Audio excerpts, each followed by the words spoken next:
So, we may begin, but we have to use. Yeah? Okay, okay. So, the floor is yours. Thank you. Hello, everyone, and thanks for being there, present. I would like to thank very much, is it okay? Okay. I would like to thank very warmly Pascale Weber, Julie Rapti, Melita Emmanuel, and Evangelia Naka for the invitation and the organization of these stimulating days. It's okay? You don't hear me? Is it okay? Okay, no. So I'm an artist with a ceramic practice. And so today I propose to explore the issues related to the experience of touch in ceramics by focusing on a fundamental and universal object, the bowl. So I will start with a very naive question. Why is it that for many of us, you and I, when faced with a handmade ceramic bowl, or cup, there is an almost irresistible attraction to it. You want to grasp it, to feel it, to caress it. However, a microsecond later, you're also going to ask yourself, am I allowed to? So to touch an object is easier in a store, more complex in the exhibition space, and all the more if it's a wide tube. So you're now in an in-between space, feeling between spontaneous attraction and hesitation. So in that moment, you're probably thinking, I behave like a child. It's a spontaneous, archaic gesture, and children, as we know, like to touch everything because they learn by touching objects, and touch is essential for learning, particularly for situating the body in space. And children mostly touch objects they had first seen.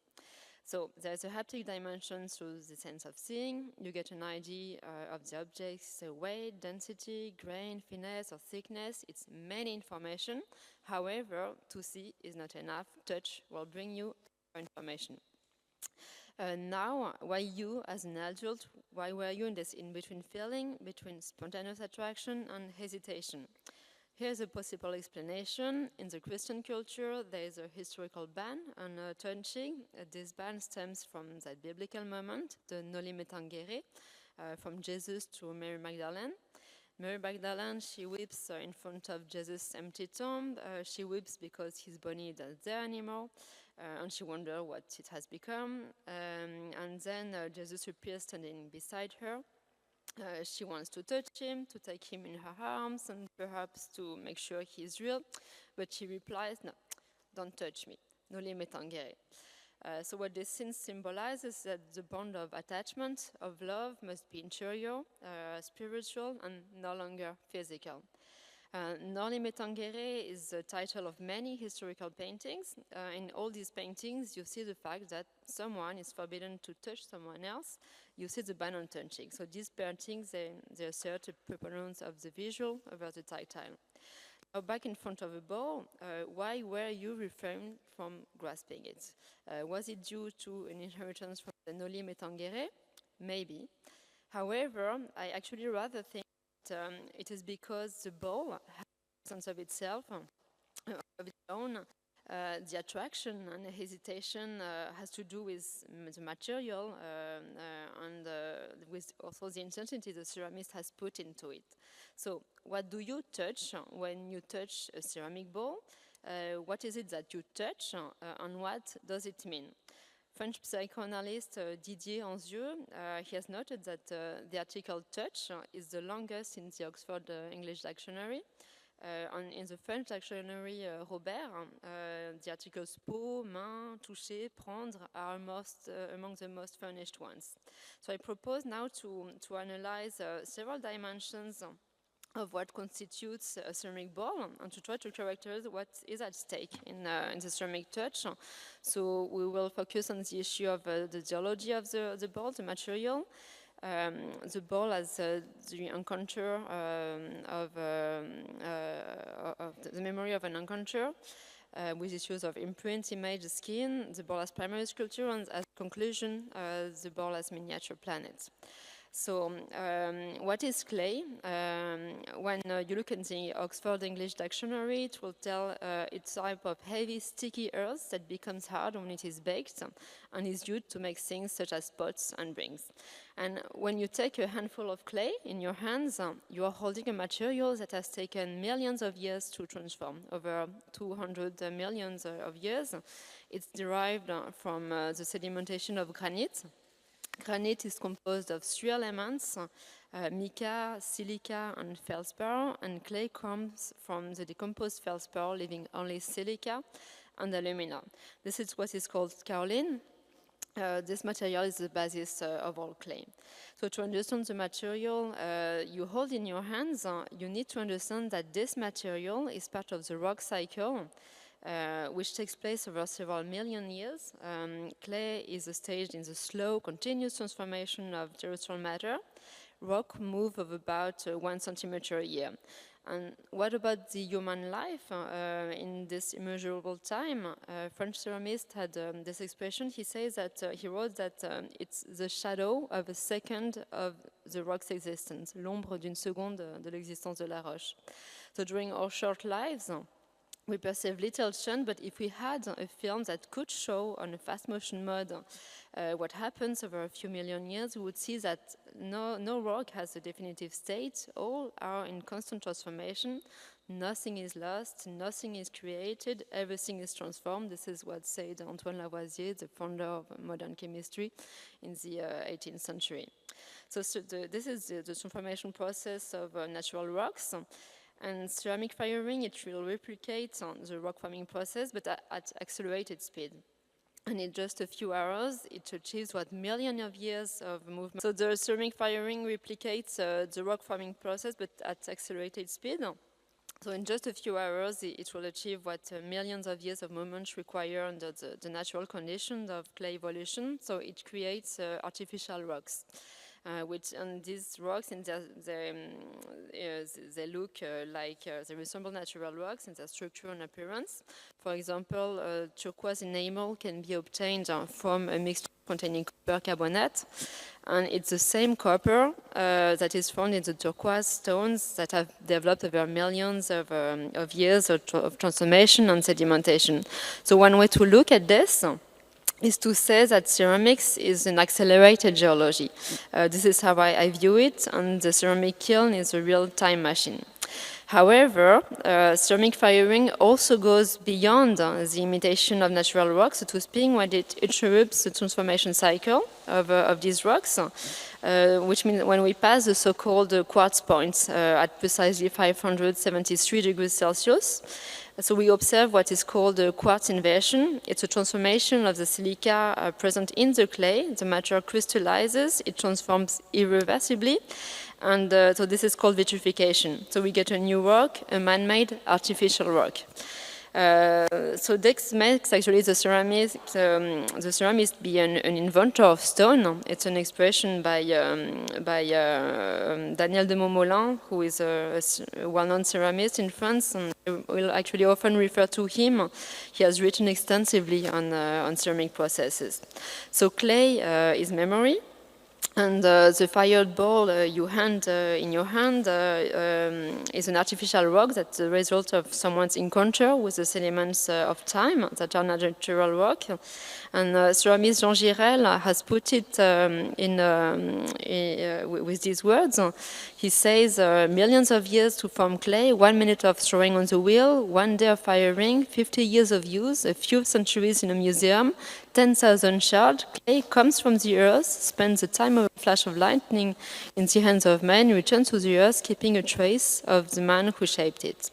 So we, mankind, have been making ceramic since about 30,000 years, and one of our first objects was the bowl. So it's I will get back here. It's composed of, it's the material residue par excellence of the hand's encounter with geological time, and it's composed of materials that carry millions of years, and it fits into the palm of the hand. So when you pick up a bowl, you touch the handprint of the person who made it. It could have been yesterday or 30,000 years ago. And so the balls opens to both to an intimate experience of matter and to a title contact from age to age, and hand to hand between humans. Now we'll get to my second point. Rocks we have seen are the sediments of time, and some scientists consider that rocks are time machines because from their structures, crystal structure, density, porosity, it's possible to retrace how they transformed it's from the rocks, and in particular that we can estimate the climate of each geological period. So how do time and gesture get printed in the matter of a ceramic bowl? Daniel de Montmolin, he evokes it by referring to a remark by physician Georges Chalpak, which I put here. Words, the clay of the bowl records the slightest events surrounding the potter. Noise, conversation, atmosphere, weather, etc. And he thinks that one day some sophisticated devices will enable to retrace all the process of the making of a ceramics. And on the bowl, of course, it's an imprint of the potter's state of mind and physical condition, for the fatigue, the mystery, the distraction, everything is recorded in the matter. So it's an imprint of the potter's bodily balance. This is particularly true when working on the potter's wheel, but it's also by modeling or sculpting. The potter's bowl is the image of her, his or his stature. It is in a very physical sense. And ceramists often consider the bowl as a growth and not a construction. So in a way, there is an anthropomorphism in the bowl, about the bowl, even if it does not explicitly represent a human body. And what's interesting is that both in English and in French, and unfortunately I haven't checked in other languages, many of the terms that characterize the various parts of a bowl or a vase are named after parts of the human body. I'm showing you this schema, which is in French. For example, you have lip, mouth, shoulder, neck, foot, body. So why do we have these words? Because the bowl is the image of the potter's statue.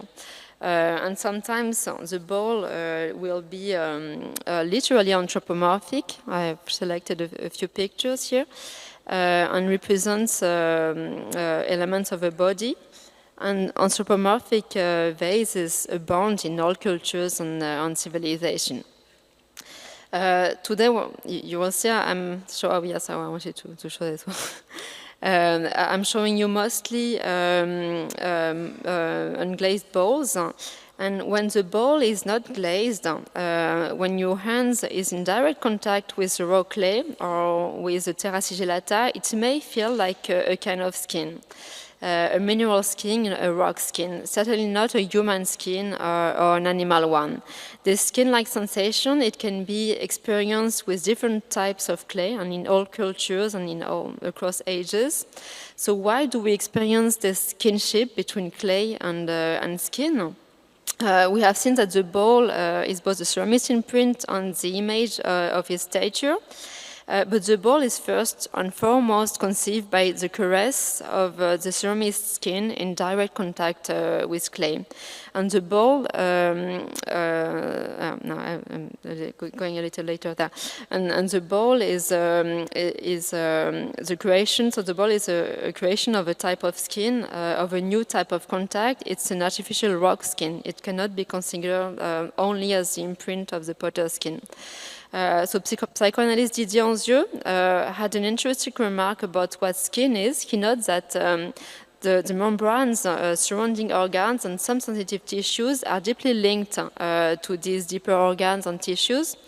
And he gives the example of the cerebral cortex. And he writes that the cortex, which means box in Latin, refers to the outer layer of gray matter that covers the white matter. And he says, well, here we have this paradox. The center is located at the periphery. And what if thought were as much a matter of skin as brain? So Didier Sanzieu's remark is reminiscent of a French writer Paul Valéry. It's a famous quote. Paul Valéry wrote, the deepest thing in man is the skin. Ce qu'il y a de plus profond en l'homme, c'est la peau. So I will not have time today to develop further on this issue of skin, of ball as skin, but what I want to say that it enables to leave aside the common approach of objects in terms of mass and volume, and as is more common, and to emphasize on the relational aspect of the object. The skin is the memory of an encounter between a piece of earth and a human hand, but also it's a contact from one hand to another. Now let's come to my third point. We saw that the ball is a universal form. It's present in all civilizations, times and places. And the French collector of balls, Bernard Bachelier, he notes that in the 1970s, Western ceramists began to give the ball a decisive role. He sees this as an echo of abstraction in painting, whether the expressionist abstraction of Pollock or de Kooning, or the minimal abstraction of Newman or Roscoe. And in all cases, ball making can be seen as a way of questioning anew what it means to be a handmade pottery object at a time when industry is producing so many ceramics without much soul.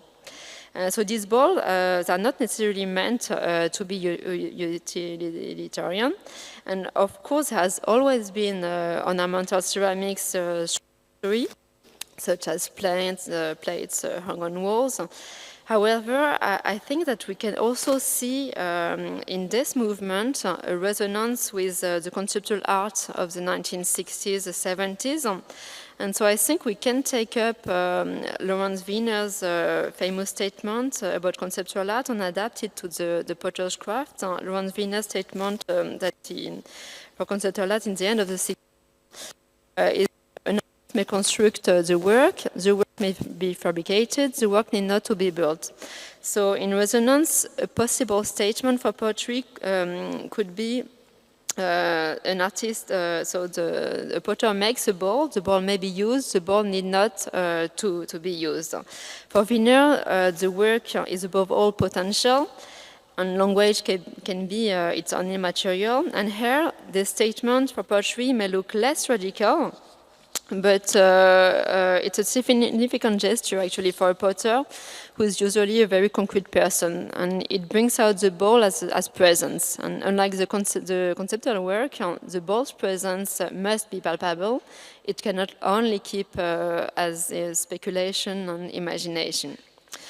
So my interest in the ball, it stems from my sculptural practice in ceramics.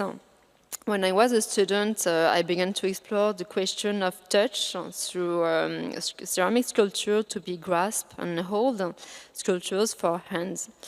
And these were sculptures in which I wanted to bring together two different realities, the imprint of the hand and the image of the hand. I wanted to find back the image in the imprint.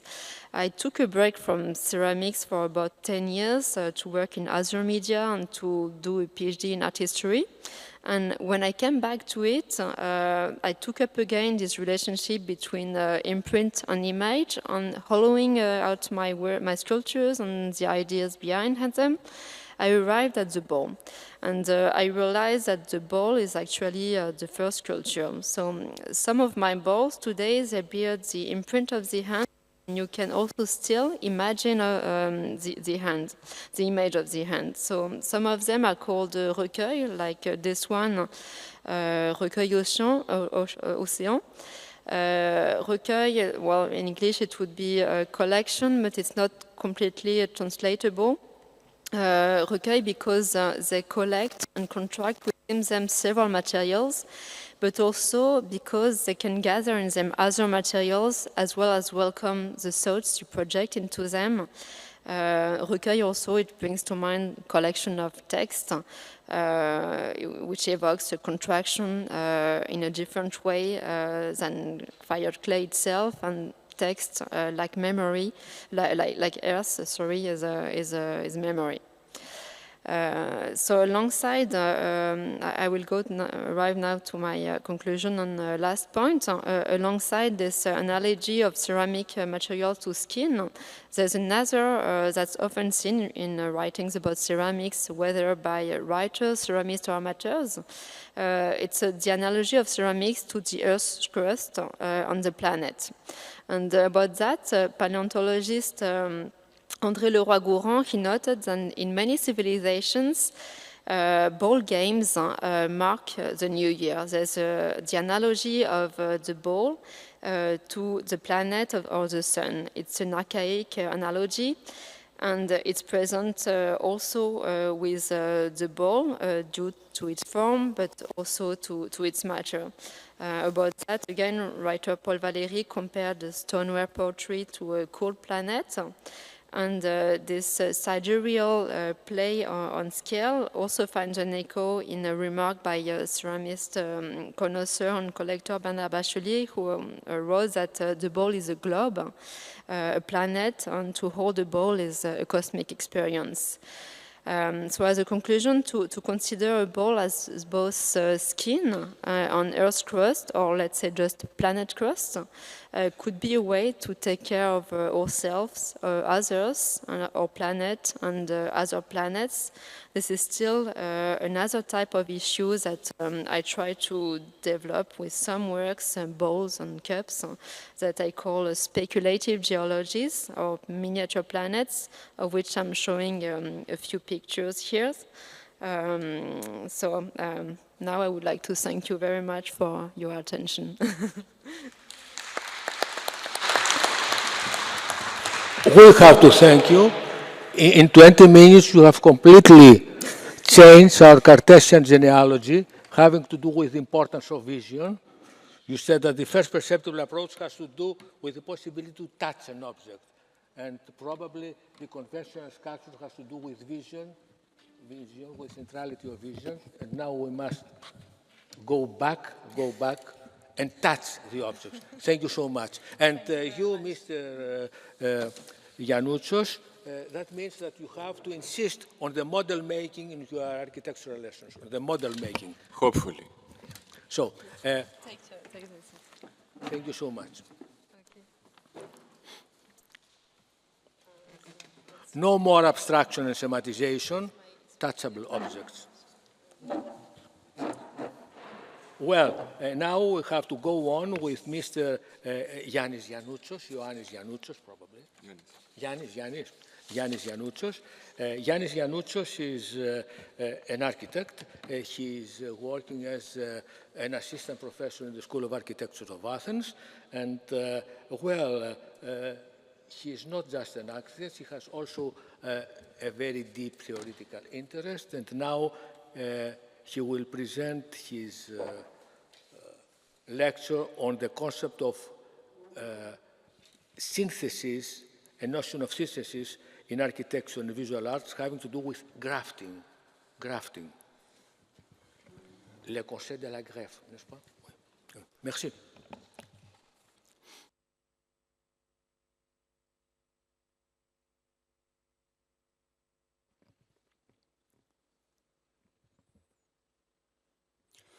Τι πιο ερωτικό από το να συνδέονται δύο αυτοδύναμες υπάρξεις σε μια ενιαία οντότητα.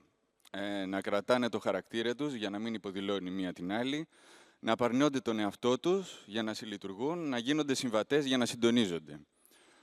Σαν τη στιγμή που ένας άντρας αγκαλιάζει και φυλάει ένα γλυπτό και γίνεται ένα σώμα με τη γονατιστή φιγούρα που δεν είναι άλλη από το άγαλμα του Νίκου Περαντινού. Μια χειρονομία που φανερώνει τη δυναμική της σκέψης μας, που συνδέει καταστάσεις που φαινομενικά δεν σχετίζονται. Αναφέρομαι στο μπόλιασμα. Στο μπόλιασμα. Μπολιάζω ένα δέντρο, ενώνοντας τον οφθαλμό ενός μίσχου, με τη σχισμή στο κλαδί ενός άλλου και καλύπτω την πληγή με λάσπη. Βλέπω το βλαστό ενός δέντρου να συγκολλάται σε άλλο και τη δομή τους να ανασυντάσσεται οργανικά. Γεύομαι στον καρπό του ενός στοιχεία από τη γεύση του άλλου. Ένα υβρίδιο προκύπτει από το πάντρεμα των οντοτήτων και όσμωση συμβαίνει στα μέρη του συνόλου. Όμως, οτιδήποτε συνδέεται δεν σημαίνει ότι είναι και σύνθεση. Πετυχαίνει όταν το πόλι είναι συμβατό με το δέντρο, μα αν υπάρξει ασυμφωνία, το πόλι απορρίπτεται. Σαν να προϋπάρχει ένας άρρητος λόγος που, αν τον παραβείς, η σύνθεση καταλύεται, ενώ αν είσαι σύνομος με αυτόν, υπάρχει πιθανότητα η σύνθεση να λειτουργεί. Είναι ένας λόγος ενσώματος, γιατί χρειάζεται να το γνωρίζεις καθώς πράττεις. Υβριδικός, διότι μέσα από την πράξη η σκέψη σου μπολιάζεται. Καταγωγικός, γιατί στεριώνεται σε ό,τι έχει προϋπάρξει. Και μοναδικός, διότι επιζητά αυτό που δεν έχει μέχρι τώρα ελεγχθεί. Με αφορά η εμβάπτιση στη γνώση του κόσμου, όσο με αφορά και το βήμα προς το άρρητο. Προς αυτό που ακόμα δεν λέγεται, που όμως υπάρχει ανάγκη για να βρεθεί, για να σταθεί η σύνθεση και για να σταθείς κι εσύ. Και τι σημαίνει για την αρχιτεκτονική το να μπολιάζεσαι από την εικαστική σκέψη. Μελετώ 3 καλλιτέχνες, οι οποίοι σμίγουν πειραματικές διαργασίες, ύλες και εργαλεία αναζήτησης. Διαχέουν τα όρια των εικαστικών διατυπώσεων, άλλοτε επιλέγουν την πρώτη ύλη, με την οποία θα γράψουν την επιθυμία τους στη σύνθεση, και άλλοτε φτιάχνουν για έναν σκοπό τα εργαλεία της σύνθεσης. Αυτά που θα υπηρετήσουν την επιθυμία τους αυτή. Εμποτίζονται στη μέχρι τότε γνώση, μα διευρύνουν ως ανάγκη για να σταθούν δημιουργικά. Ο Παύλος Σάμιος επιλέγει τη μέθοδο της εγκαυστικής και πρώτη ύλη δέρματα ζώων για να ζωγραφίζει το υποδηματοποιείο του πατέρα του, το εργαστήριο όπου σχεδίαζε ως παιδί. Ο Λουκάς Σαμαράς μεθοδεύει χημικές διεργασίες κατά την εκτύπωση Polaroid με ύλη το φωτογραφικό μέσο για να μετασχηματίσει την εικόνα του. Και ο Γεράσιμος Κλάβος φτιάχνει ένα ευρηματικό μέσο από φλόγιστρο, φιόλες οξυγόνου και ασετιλίνης για να σμιλεύσει με τη φωτιά τα σκληρά πετρώματα. Ξαναβλέπω έργα του δασκάλου μου στην Καλών Τεχνών, Παύλου Σάμιου. Εκείνο με τη γυναίκα επάνω στο τραπέζι, με τη λανθάνουσα προοπτική, που στρεβλώνει το χώρο, μα στρεβλώνει και το χρόνο. Εντείνει έτσι τη παρουσία της γυναίκας και τη στιγμή την τραβά στο διηνεκές για να παραμείνει εκεί. Γιατί αυτή είναι εφήμερη, ενώ αυτός τη θέλει σταθερή. Απεκδίεται τα προσωπικά της αντικείμενα που δηλώνουν την κοινωνική της θέση, την εποχή της, το χαρακτήρα της. Αφήνει το κοσμικό της πρόσωπο χάμο και βρίσκεται μετέωρη και ως γυμνό αναλογίζεται με όλα τα γυμνά στην ιστορία της τέχνης. Μα αυτός ο κόσμος χάμο με αφορά γιατί είναι ο κόσμος του Σάμιου. Γιατί η γόβα συνδέεται με τις προσωπικές του καταβολές, τις μαρτυρά. Και τις φανερώνει πλήρως στην οικογένεια έργων από τον πατέρα στο γιο. Εκεί μνημονεύει τη θητεία του στο υποδηματοποιείο του πατέρα του, εκεί που ως βοηθός μάθαινε το σχέδιο και πώς το δέρμα γίνεται καλούπι που θα φιλοξενήσει το πέλμα κάθε ξεχωριστό ανθρώπου. Ζωγραφίζει σε δέρμα για να ακουμπά την ίδια πρώτη ύλη που ο πατέρας του έπιανε με τα χέρια του. Για να μυρίζει το δέρμα, για να θυμάται το χώρο του πρώτου εργαστηρίου, για να ερμηνεύει ξανά την ύλη που μέχρι τα 14 έπιανε και μετασχημάτιζε με τα χέρια του. Εγκαυστική, ψημιθιές λιωμένου κεριού με χρώμα απλώνονται στην επιφάνεια του δέρματος, σαν ένα άλλο σώμα με το πινέλο, το καυστήριο ή το κέστρο. Τρόπος που με συνδέει με τα νεκρικά πορτρέτα Φαγιούμ που μνημόνευαν την παρουσία που έφυγε. Σαν ο τρόπος του για να θυμάται το αγαπημένο του πρόσωπο, να συντονίζεται με τον τρόπο που άλλοτε μια κοινωνία άλλη επίσης θυμόταν τα δικά της τα αγαπημένα πρόσωπα. Αν όμως εσένα σε ρωτήσει κανείς με ποια ύλη θα φτιάχνες το αγαπημένο σου πρόσωπο, τι θα έλεγες, με πυλό για να φαίνεται ότι είναι εκαμωμένο από γη ή με μάρμαρο για να μένει αναλύωτο στο χρόνο, και πώς θα έγραφες με την ύλη αυτή, με άγριες σκαρπαλιές για να πάλετε στο φως ή με λίες μιλεύσεις για να χαϊδεύεις με τα χέρια σου το αγαπημένο σου πρόσωπο. Ο Λουκάς Σαμαράς μετασχηματίζει φωτογραφίες. Στα photo transformations, μεγέθους 3 ίντσες επί 3 ίντσες, χειρίζεται χημικές διεργασίες, καθώς εκτυπώνει εικόνες Polaroid. Χαράσει, τρίβει, σύρει, σκάβει, πασαλίφει την ευαίσθητη επιδερμίδα του ενεξελίξη τυπώματος. Μεταθέτει τη φωτογραφική διεργασία σε ζωγραφική πράξη. Με εργαλεία την ακίδα, το στυλό, τα ίδια του τα δάχτυλα. Το φωτογραφικό γαλάκτωμα των πρώτων Polaroid film παρέμενε ιδαρές και εύπλαστο για τα πρώτα λεπτά. Και ο Σαμαράς βλέπει τη δυναμική αυτή και ανοίγει δυνατότητες.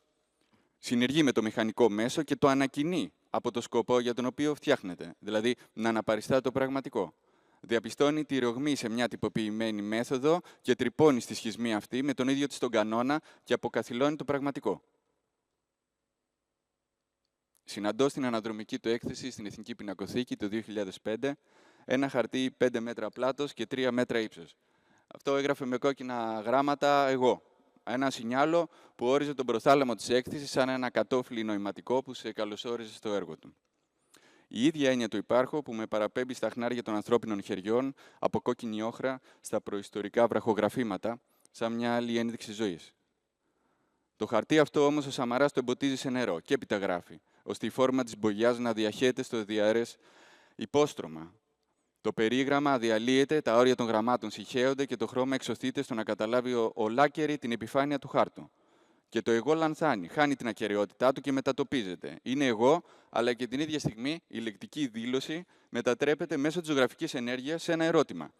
Και η σημασία αυτή εντείνεται από τις διάχυτες φόρμες, από το μέγεθός τους και από την κόκκινη απόχρωσή τους. Και αυτή την υγρασία, με έναν άλλον τρόπο, αυτή την υγρασία που σε καλεί να ξαναδείς, τη συναντώ στις φωτομεταμορφώσεις του. Εκεί που η φωτογραφία πάει να γράψει εγώ, αυτός παρεμβαίνει και το εγώ το πειράζει.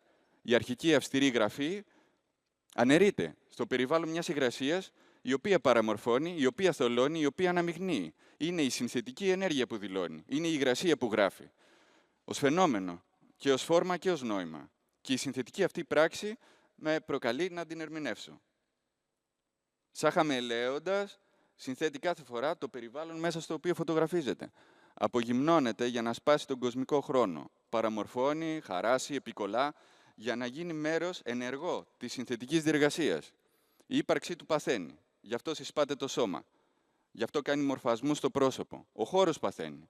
Γι' αυτό και αυτό επιτείνουν οι ανακλαστικοί καθρέφτες, τα έντονα χρώματα και οι οξύς φόρμες στο χρόνο και στο χώρο.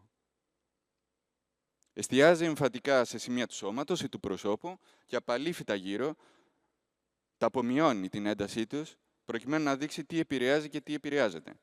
Και οι ενέργειες αυτές καλλιεργούν την αμφισημία, τις πολλαπλές εκδοχές μιας ταυτότητας. Και αυτό με αφορά, γιατί φιλοξενεί τη φαντασία μου και φιλοξενεί και εμένα τον ίδιο.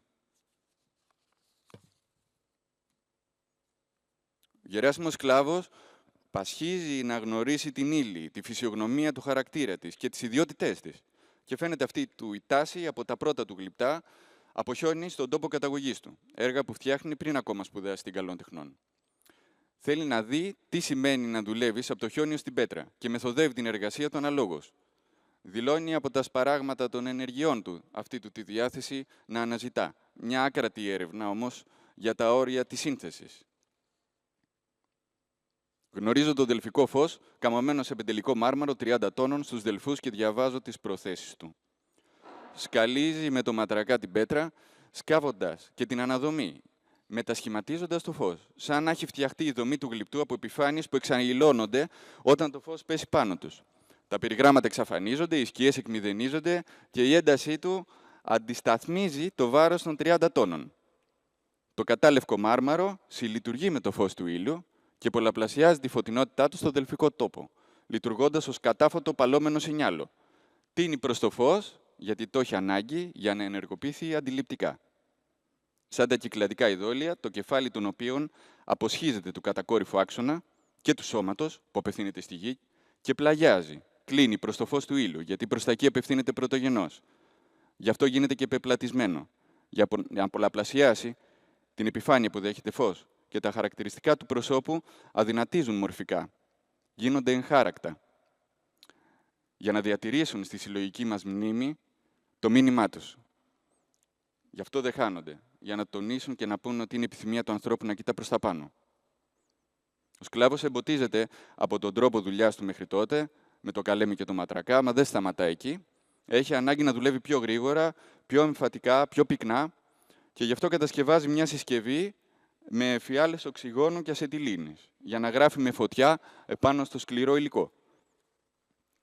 Η τεχνική της τηλεγλυπτικής, όπως την ονομάζει, προσφέρει ελάχιστο θόρυβο σε σχέση με το σκαρπέλο, δεν απαιτείται να στεριωθεί το έργο, καθώς οθείται μόνο από τον πεποιεσμένο αέρα, και η εργασία ενός μήνα συνοψίζεται σε 2 ημέρες δουλειά. Αυτό σημαίνει ότι διασφαλίζει μια δυναμική ροή σκέψης κατά τη σύνθεση του έργου.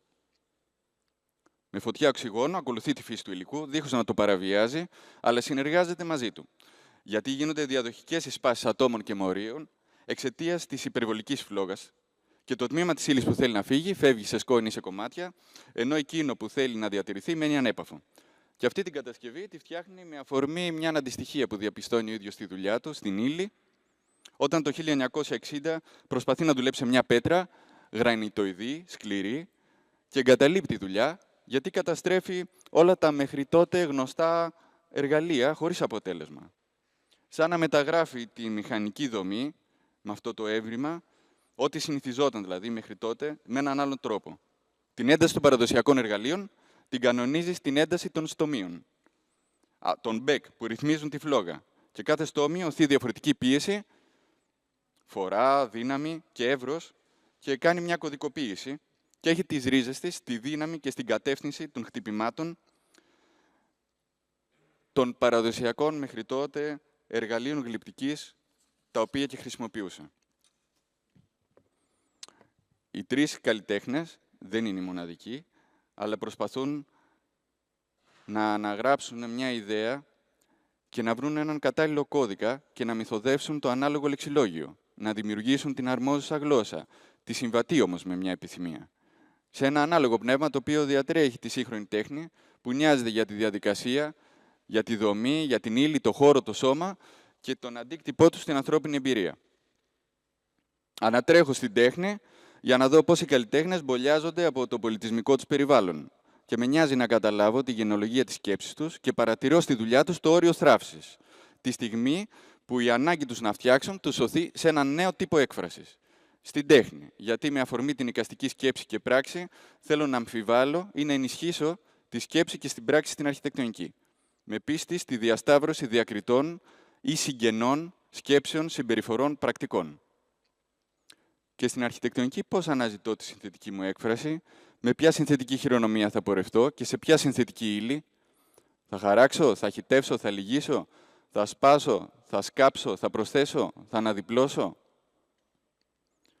Η στιγμή που επιλέγουμε την πρώτη ύλη για να εκφράσουμε την επιθυμία μας έχει βαρύτητα, γιατί οι φυσικές της ιδιότητες φέρνουν νοήματα και γεννούν περαιτέρω επιθυμίες.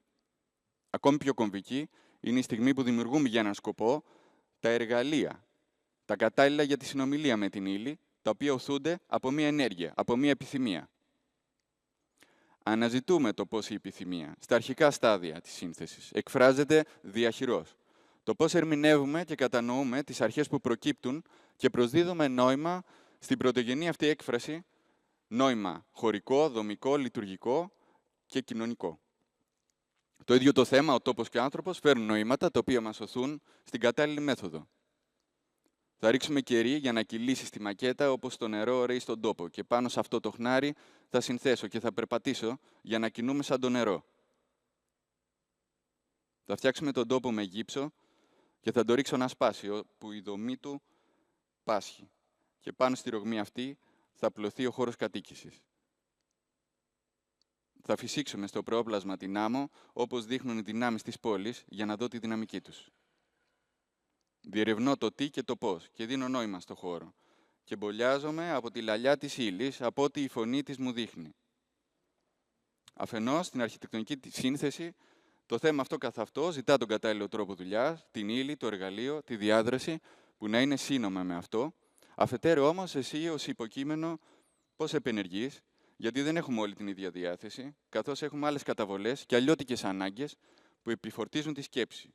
Σκέψη που σημαίνει την απαρχή της έκφρασης, έκφραση που μετοσιώνεται σε αρχιτεκτονική πράξη. Σας ευχαριστώ.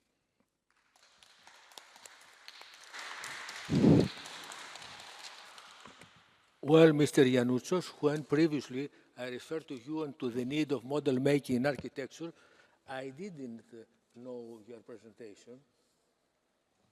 But I have also to stress that Mr. Yannouchos has a deep experience.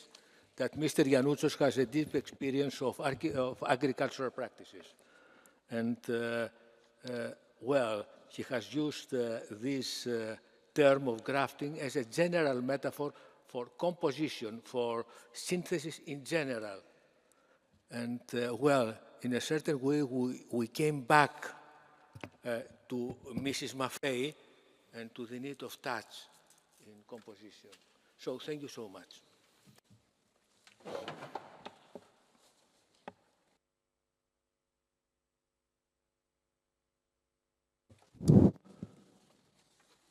And now we may go on with Mr. Eric Zapka. I recently learned that Mr. Zapka is from Canada, from Vancouver, isn't so? Yes. Well, and he is a scientist and theorist currently working in the fields of bioinformatics and evolution.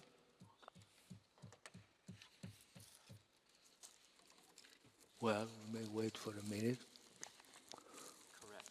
Well, I said this because I have passed a part of my years as a child in Vancouver, and I have created a deep correlation in 10 minutes with Mr. Zapka yesterday. So, well, we may go on with the absurd counterfactual. Does it refer to objection, to the objection? Yes, yeah. exactly, Yeah. exactly. Creating new context for investigation, l'objection. Is it F5? Kristeva, isn't so? Julia Right. Kristeva, yeah. Thank you. Butler, Kristeva. And then some logic. Sorry, full screen? What's full screen? F5, F11? Yeah, what's presentation mode?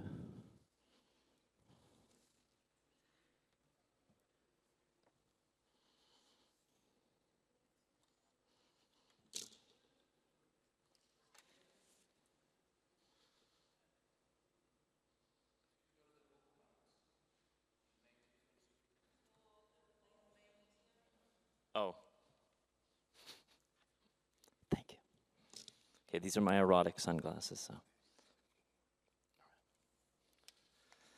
Okay, so as has already been stated, it's the object that we probably know from critical theory, combined with some logic, some analytical logic. My background, as stated in the wonderful introduction, is about different sciences. So I have a background in bioinformatics, data science, in a lot of biological sciences, environmental health, immunology, things like this.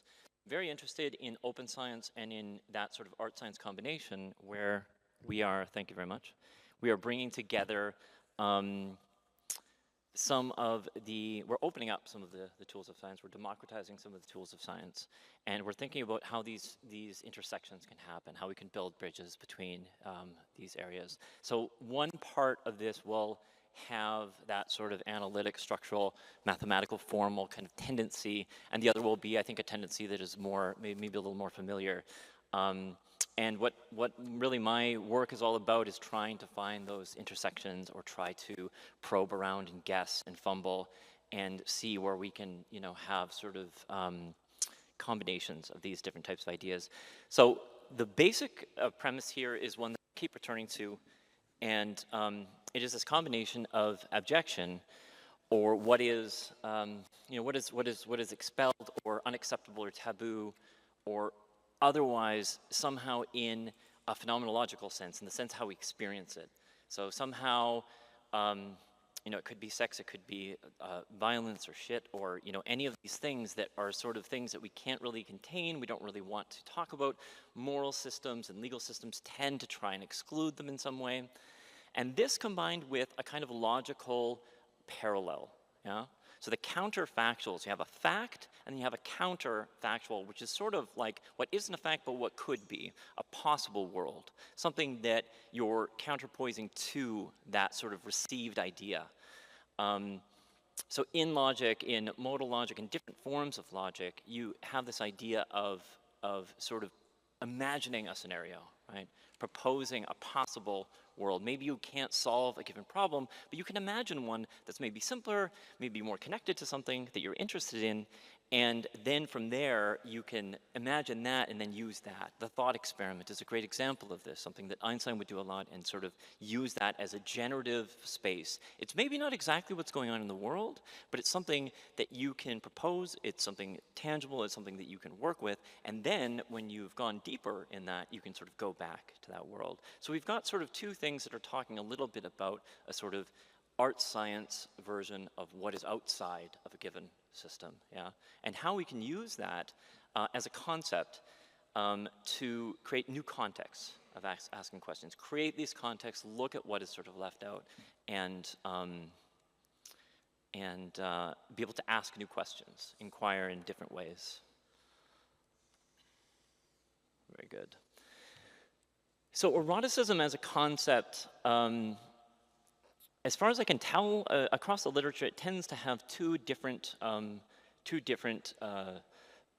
ways of being received. And this is sort of looking historically. Anytime we have an idea of eroticism or love or whatever close equivalent we want to talk about, there seems to be two tendencies. One is as a disruptor and one is as a generator. And I think you can sort of see this as how much do you want to accept this alternative world that I'm talking about, and how much is it something that you want to exclude, right? How much is it getting in the way of what you're sort of thinking about or proposing, whatever system, whatever set of ideas, and how much is it actually fruitful and generative and sort of creating new ones, right? You're probably more change-oriented in that world. But this generative capacity, we can say, I think is that's sort of the constant. And how it's taken up, I think these are two ways of looking at it. So historically, or in sort of the canon, if you want, within Western Christian sort of thought, in the moral thought of Kant, in the Christian thought of Augustine, and the proto-Christian, the sort of whatever Hellenistic thought, whatever you want to call it, of Paul, sex is always talked about as something that is, it's not just something that you don't do or you avoid or something, it's like a threat, you know? It's something that is really sort of potentially getting in the way of things and of order, and it needs to be sort of labeled or contained or put in certain boxes or something like that, but it needs to be dealt with. It's not just something that's there, right? It's something that is imminent and that we don't really maybe want in our system, but it's there. It's there and it has to be dealt with. Conversely, and we can add, you know, people like Sappho here, Mirabai, other poets, but Russell, Darwin, and Bataille are three different thinkers, again, from very different backgrounds, right? So this could be from religious studies, from science, from analytic philosophy, and you get a sort of pro-sexuality, if you want, or a sort of a focus on the generative elements of what's going on in reproductive cases. In Darwin's case, as a sort of transgressive, salve. In Bataille's case, and in Russell's case, it's just a social reality, you know, that shouldn't be that should be embraced in different ways. And if we go to contemporary critical theory and we get back to to our introduction, Butler via Kristeva, as well as Foucault, I think we've got cases of the disruption, right? We're talking about it sociologically, and we're talking about how these different systems of sexuality and these different ways of performing what's going on and trying to contain the reality of sexuality versus what we wish or what we're trying to sort of have in some cleaner, systematic setting, versus two names that might be newer to people. This is coming from ecoimmunology and evolutionary biology. In Marlene Zuk and Amos Havi's case, you have a couple of different concepts. One is the handicap principle, where you have an idea of this generative element of reproduction and of all the different forms it takes, right? So if you think of whatever form you want in, you know, there's a great presentation now about, we have some fungi and some mycelia, and how you talk about sex in that case is really, it's really hard to say, right? We say that there's this many genders and it just doesn't fit. It just doesn't fit.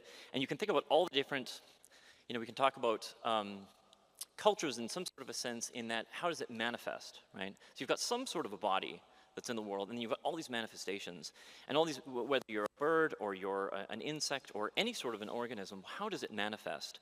And the handicap principle is all about what Marlene Zuk calls honest signaling, which is all about what you're investing into that system. And in some sense, in the culture or in the dance or in the nest or in any sort of the habits that you have as an organism, this has some expression. So this is kind of the contention there, right? But beneath that is a core idea that the reproductive performance, if you want to call it that way, is at the core of any category, right? You don't even have an organism or a form until you have this generative element. Yeah? So now we can back up and we can look at this ecologically. And this is coming from ecology, from again, a bit from the scientific modeling perspective. Looking at ants, looking at swarms, looking at queens, and their colonies and their communities. At the core of the ant colony is the queen's reproduction. And all the genetic flow and the variability continues on with what I was saying, where that drive is the core of every system. The system is actually a sort of logical evolution. You know, so if you're ever to say, well, what is the context that you're talking about? Well, you could never say that. You could only say, well, this is the generative element. This is what creates and this is the drive and the pattern that is at the core of any context that you might think of. In the case of the ant colony, it's all about the pheromone path, right? And the pheromone path is looking for the food location. And as food locations change, the patterns change, and then the pheromone paths will change, right? So these are so-called path dependencies. Again, a bit of a technical term from logical and computer science literature that on which the colony's health is dependent. So we can say something like that fertility is the framework of community. So you don't really have this stability. You've got a constant evolution, constant change, but at the core of it is this performance of these erotic or sex-related and behaviors that will go wherever a new fit sort of home may be, right? And this will never ever be. We can't predict that. But what we can say is once there is one source, okay, then we can evolve towards that. We can change towards this. But this is in constant flux and constant change. So this is a little bit what it looks like if we start to abstract it. This is sort of a pioneering paper in this, what you might call the logic, the implementable sort of element. So you start off with a bunch of food sources. So the yellow circles are food sources. And then you say, well, there's just some path. You just pick one, anything. You could pick anything. It could be much messier than this number one, but you just sort of pick one. And then you pick all of them. You say, okay, so that was sort of a path. And then there's all the paths. And what the pheromones start to do is as an ant will visit any possible space, so when there's no pheromone trail, an ant will sort of be going, it'll be a random walk, it'll be Brownian motion, it'll be something that they'll just go anywhere. But once they pick up one trail, then it'll start to build a pattern. So when does that start happening? When one ant will find a source. And then, as they backtrack, as they're going back and forth and bringing this back to the queen, they're leaving this trail, right? So random, then they start to find it, and then you get something that starts looking like number 3. They've kind of gone everywhere, but they're realizing if we want to go to all these places, then this is the best way, right? And so you've got this bottom-up emergent pattern of a whole bunch of agents that are just sort of working randomly, and in this way they come up with the optimal path, which would be a lot more, it'd be kind of impossible to do in a top-down logical way. And then what you end up getting when you flesh that out is number 4, right? So then that now is, so again, we've got these different agents, we've got a community sort of in action, and what this generative capacity is at the core of whatever logical structure you come up with, whatever sort of system of rules is going to keep on changing. That path, and this is, for anyone interested in the computer science equivalent, this is equivalent to the traveling salesman problem, right, or salesperson's problem, where you want to visit a bunch of cities in Europe and the most efficient path, and this is equivalent. It's the same kind of issue. So you've got social systems, natural systems, and you've got all these parallels in sort of abstracting away a little bit, getting a bit into this messy abstract kind of, or non-messy abstract kind of territory, and the benefits are that you can start to talk about things in a more systemic way, right? So, as I said, now that we've got this sort of mapped out version, we've got what we can very succinctly call, an evolving logical system that we have here at the bottom. And we can start to talk about how these environmental and ecological issues or problems or artworks or sets of ideas can be sort of fruitfully explored and applied through these different knowledge frameworks. So we can think of, in the examples that we've given so far, we can take this ant world, whatever it is that whole space that those ants can wander, right? Everywhere that they can go. And this is sort of the knowledge space. These are sort of all the things you know, all the things you could sort of know. So whatever you want in your logical evolving system, you sort of said, okay, this is sort of the possibility space, right? The nest is like saying that these are the initial conditions. This is where you start, right? There's some home, there's some location for the colony, and they'll start in some place, and so you just sort of, you pick that really, right? Just like we saw where we sort of picked a path, well, you pick it, you just invent it. And the more that you do it, and the more that you get a feel for what the real world is actually doing, then you'll adjust that, right? Then you'll more and more get to this more optimal path. And how do you get there? A ton of experience by a ton of different people, right? So you've got a whole community working. You've got all kinds of sort of independent exploration and then sort of communal agreement on these patterns, right? Bottom up in every sort of way. Food source is sort of the problem, the thing that you're considering. What is the issue? Well, just like this, those locations will, in real life, they'll keep changing, right? You're not going to know what the problem space is for, you know, what sort of approach you want to have, what artwork you want to create, what sort of paper you want to write, what sort of problems you want to lay out.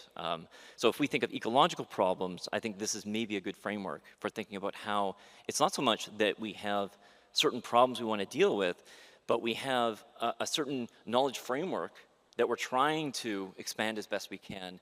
And then we've got these problems that we're sort of, we're realizing, well, maybe this should have more weight than this, you know?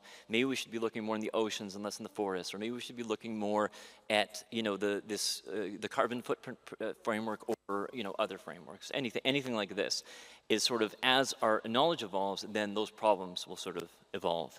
And pheromones can be parallel to something like evidence, right? And there's a lot more in my paper. I outline a lot more, but you get kind of the gist, right? That we've got different behaviors that we can then talk about in a certain framework, and then we can apply in other domains. And another way of sort of expanding this and taking this in, which goes back to the title, and I go in a little more depth into this in the paper, but it's, again, the basic point is that you've got some kind of a system, and the processes or morphisms here, which is a category theory term, you don't need to worry too much about that. It's just a way of talking about the things you can do, right? The things you can solve and the things you can do within a system. And you can talk about this as subjective induction. So all those ants and all the things each ant individually discovers, and sort of as they're exploring, this is a way of talking about that. So all the experiences and all the different impressions that you have that may or may not fit into whatever system you're dealing with.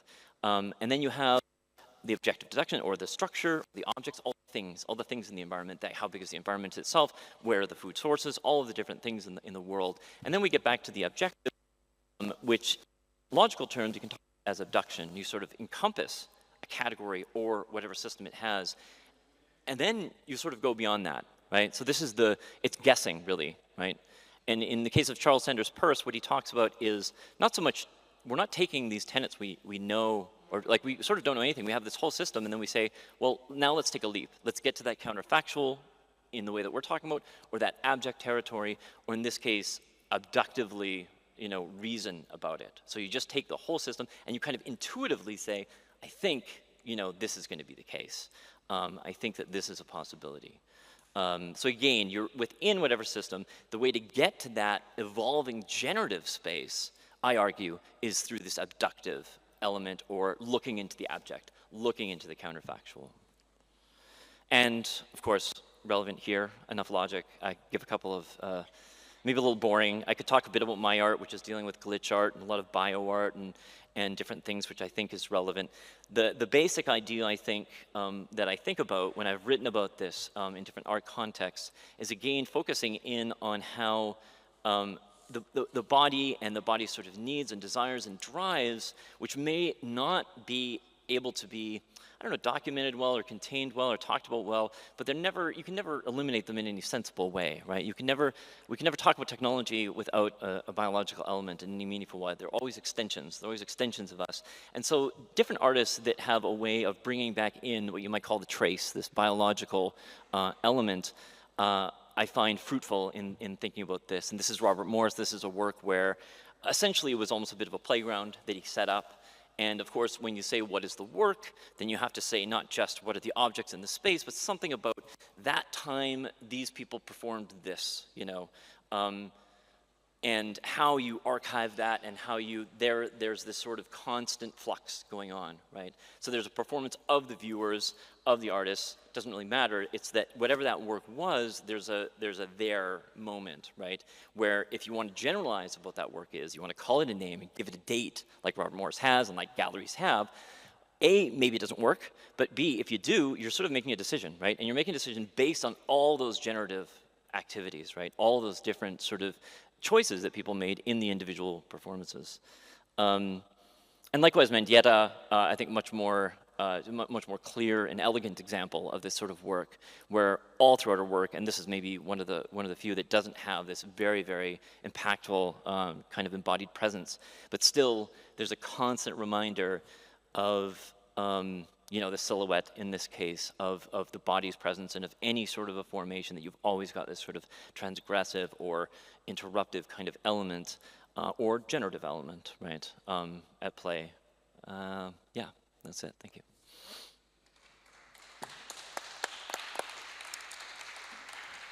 Rick, we have to thank you for this presentation. Well, l'abjection.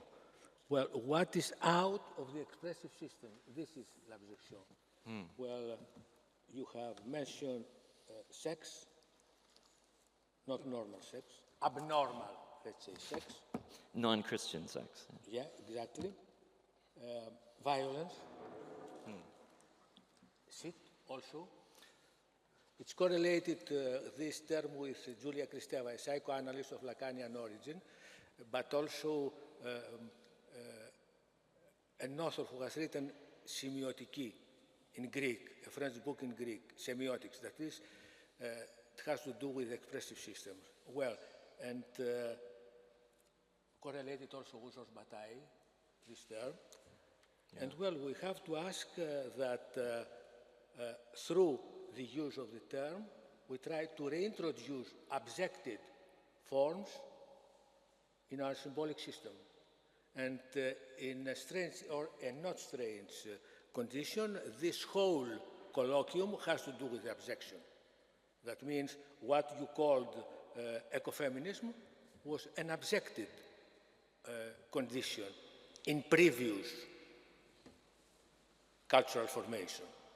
Now it is not. We try to introduce it in our expressive and symbolic systems.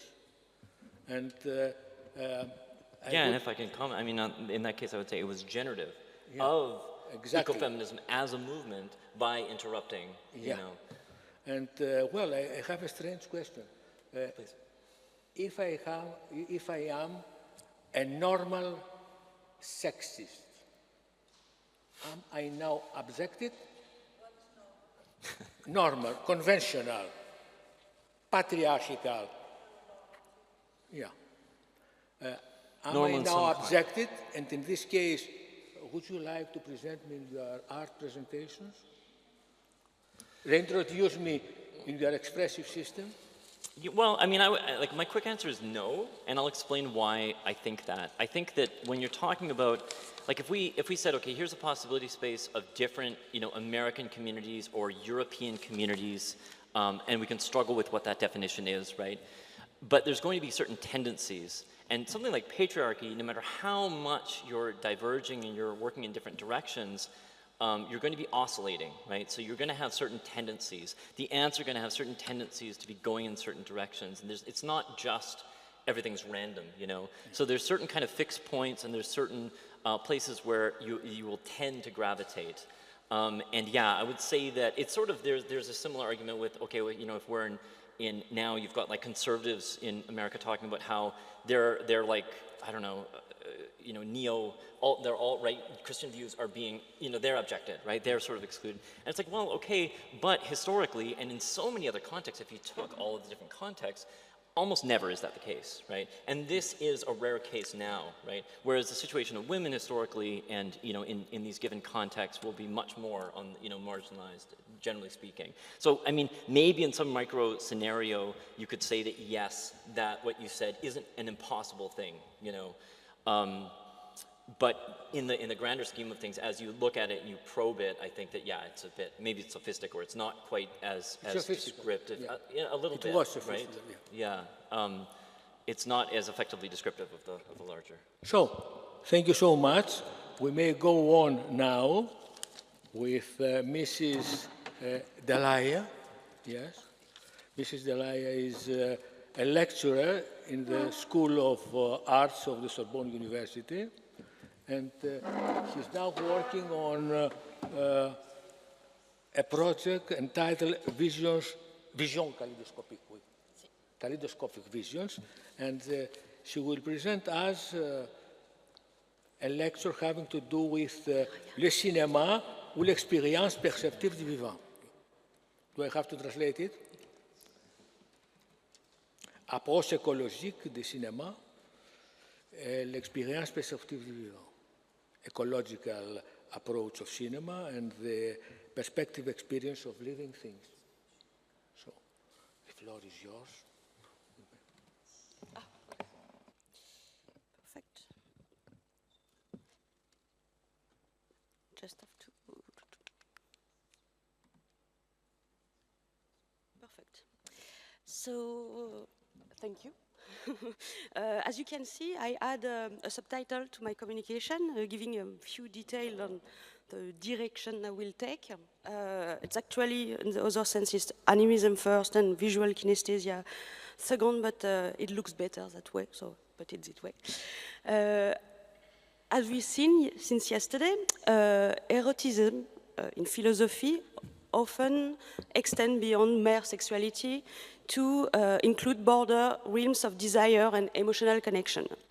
And to explore the relationship between erotism and ecology, I like to consider our art enable us to consider our perception of life, to envision alternative ecological paradigms of perception. Just moving my chair, sorry. And I like to do that to try to answer this question by going through both experimental cinema and also James Gibson ecological perception theory. It seems that, to me that in this context, erotism can be viewed as a sensory and aesthetic experience that not only stimulated the senses, but also evokes profound and suggestive imagery. We know that cinema has delved into the realm of nature from its earliest day, portraying life forms with its own specific set of tools. However, it seems that it is within the realms of experimental cinema that this exploration truly flourishes. Experimental cinema, known for its rejection of industrial norm, often looks to nature as a source of inspiration, both as a subject and also a creative discovery. Here, filmmakers break free from traditional rules, diving into every aesthetical and technical possibility of the medium itself. To illustrate this idea, biologist Jean Commandon frame-by-frame recording techniques blurs the boundary between species by assigning visible movement to plants, a kind of movement that creates a confusion between plants and animals.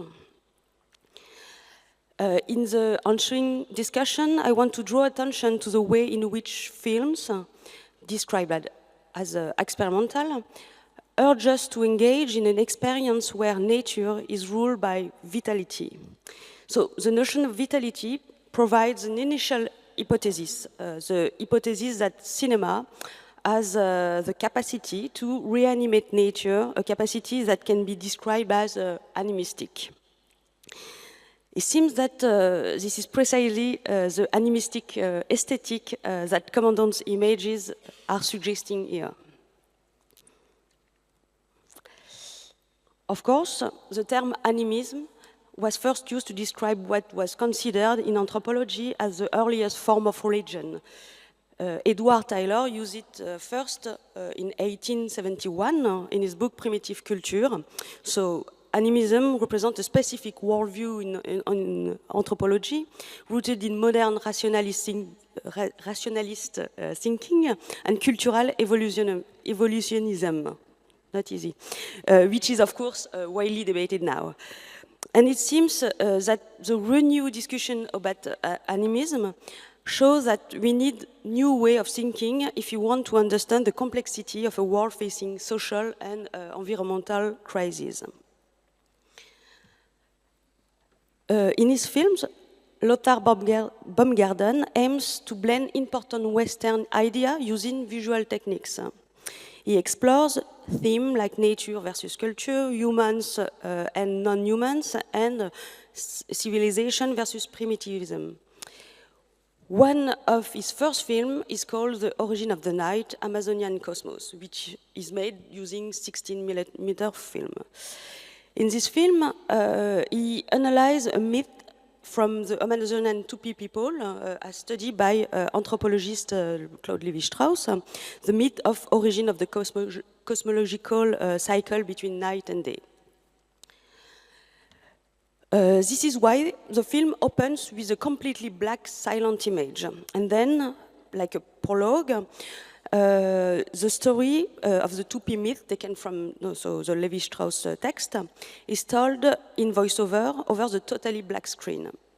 Slowly, the voice fades away and is replaced by ambient sound of the forest. So I like to show you like 1 minute of the movie when the black screen, the forest start to appear in the black screen.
Okay.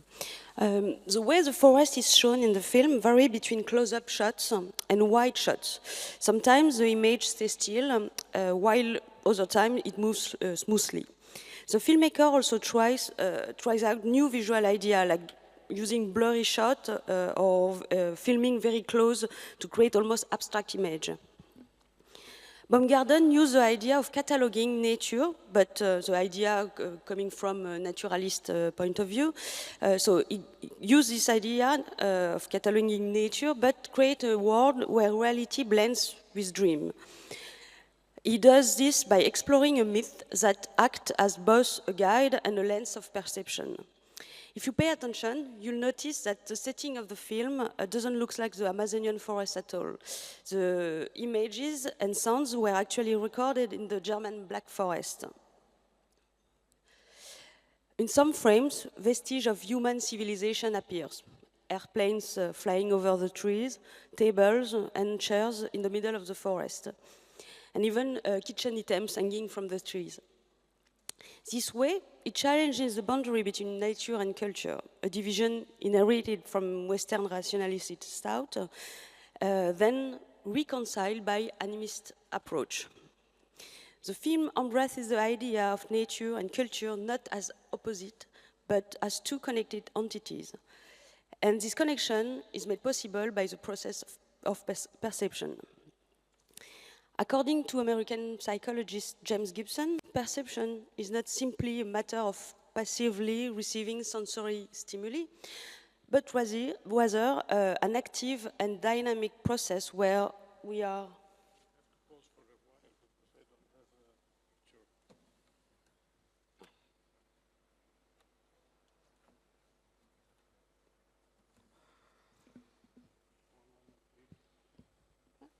came back. Oh, I'm waiting. No problem. Where was?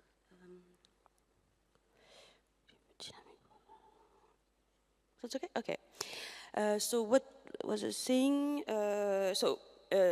Is not passively receiving sensory stimuli, but rather an active and dynamic process where we are connected to our environment. It stresses the importance of information directly available in the environment to guide behavior as opposed to internal mental representations.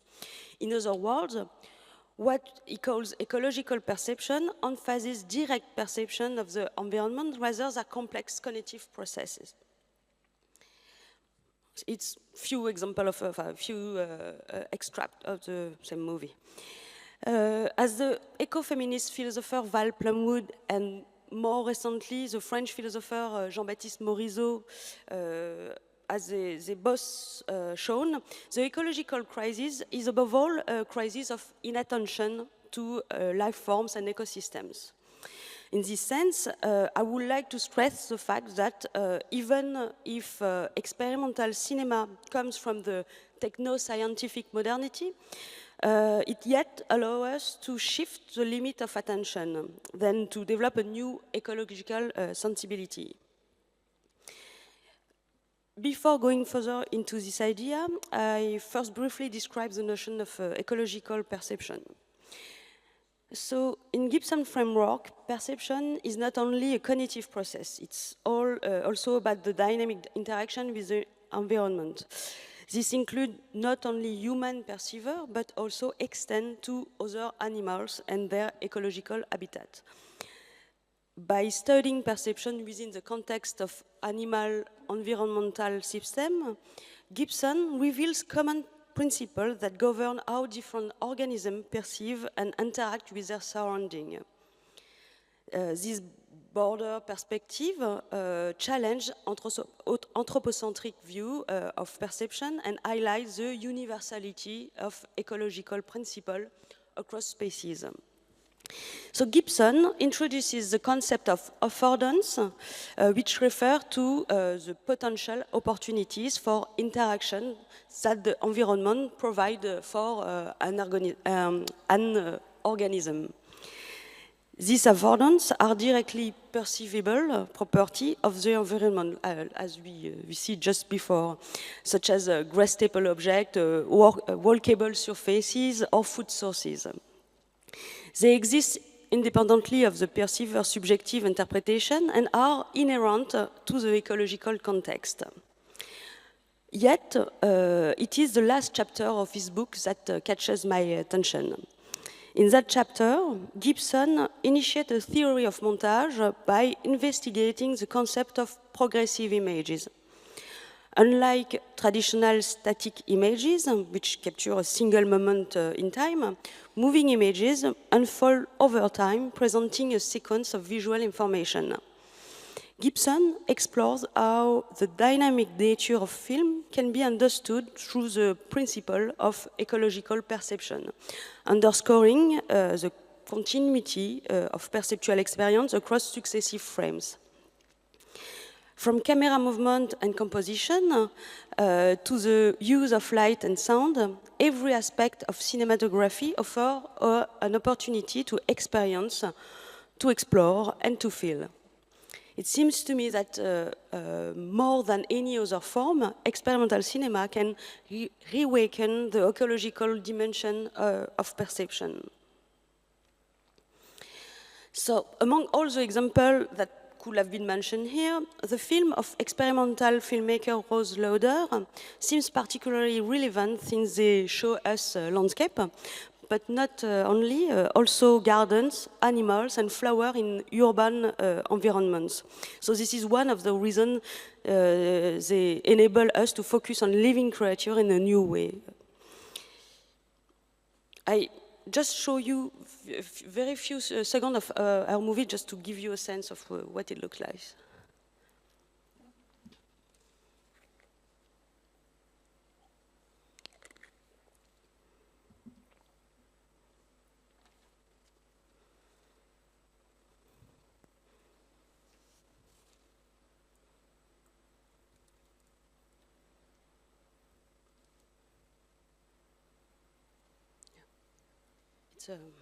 it's a loop. So I hope there are no epileptic person in the room. So I come back to the notion of vitality. Vitality here is a matter of expressive resources specific to cinema, a question of framing, of scale, of shot length, of vibration, chromatic pulsation, and the manipulation of speed, accelerated or slowed, but also of film as material, both plastic and alive. All those resources allowed him to give us a special kind of perception, a sort of sensory immersion in which the perceptive attention of life form and ecosystem is shifted. It is notably through control observation device that the multiple recording functions of the camera are manipulated, even hijacked sometimes, shooting and editing, playing with the shutter of exposure, time-lapse effect, as we've seen with Commandon, mechanically or naturally oriented camera. What emerged from this new aesthetic is the possibility of a perceptual analogy between the filmmaker's direct perception at the moment of the shooting and the filmic object at the end.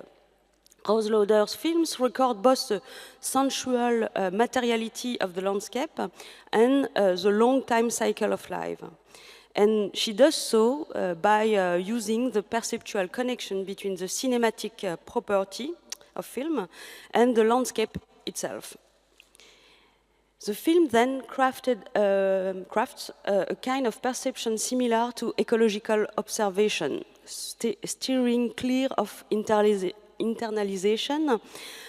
In this way, we can say that structural film, or experimental film, can be an instrument for studying what Gibson referred to as the ecological exteriority of our visual perception. Also, for Gibson, one of the fundamental aspects of perception is the idea of visual kinesthesia. Visual kinesthesia refers to how someone can see and understand the movements of their body and their surrounding. Unlike static vision, visual kinesthesia lets you notice changes and movement based on what you see. Gibson developed this idea to show how important movement and action are in visual perception. According to his theory, individuals do not simply perceive motionless objects, but rather perceive actions and dynamic relationships. In this way, visual kinesthesis contributes to an holistic and dynamic perception of the world. To explain what means ecological optic, Gibson says the field of view being described here should not be confused with the visual field. As he used the term, as I use the term, the visual field means a kind of introspective experience contrast with the naive experience of the visual world. It is the momentary patchwork of visual sensation. But the field of view is a fact of ecological optics. And a little bit before, in the same page, he says, the purpose of vision, I shall argue, is to be aware of the surrounding, the ambient environment, not merely of the field in front of the eyes. The ambient information is always available to any observer who turns his or her head. He was ahead because this is not me putting the hair, this is him. Visual perception is panoramic, and over time, the panorama is registered. So this awareness of the whole environment includes gathering information through three movements: the rotation of the head in relation to the body, the locomotion in relation to the environment, and the movement of the limbs. In other words, the type of mobility found in cinema with, for example, the panoramic movement, the traveling shot, or the rotation of the camera axis. From here, we can say that the visual perception of movement known as visual kinesthesia find a valuable application in the observation procedures of experimental film dealing with landscape. So, a very well-known example, La Région Centrale of Michael Snow, a prototype of a remote-controlled tripod about the size of a human being, stands on the summit of a high mountain in a desolated region of Quebec. Attached to the mechanical foot is a 16mm camera connected to a sine wave generator. So the programmed frequencies produce a 330-degree panoramic vision, as well as horizontal zoom and rotation, with different speed and multi-axial scanning, so a very complex device. Michael Snow film seems to be a perfect demonstration of visual kinesthesia. Here, the device systematically captures the scanning function of visual perception. But the device is ambiguous because this is a machine, so by definition non-human so far, but nevertheless it is designed on a human scale. So it extends the view of the landscape from the eye of the filmer.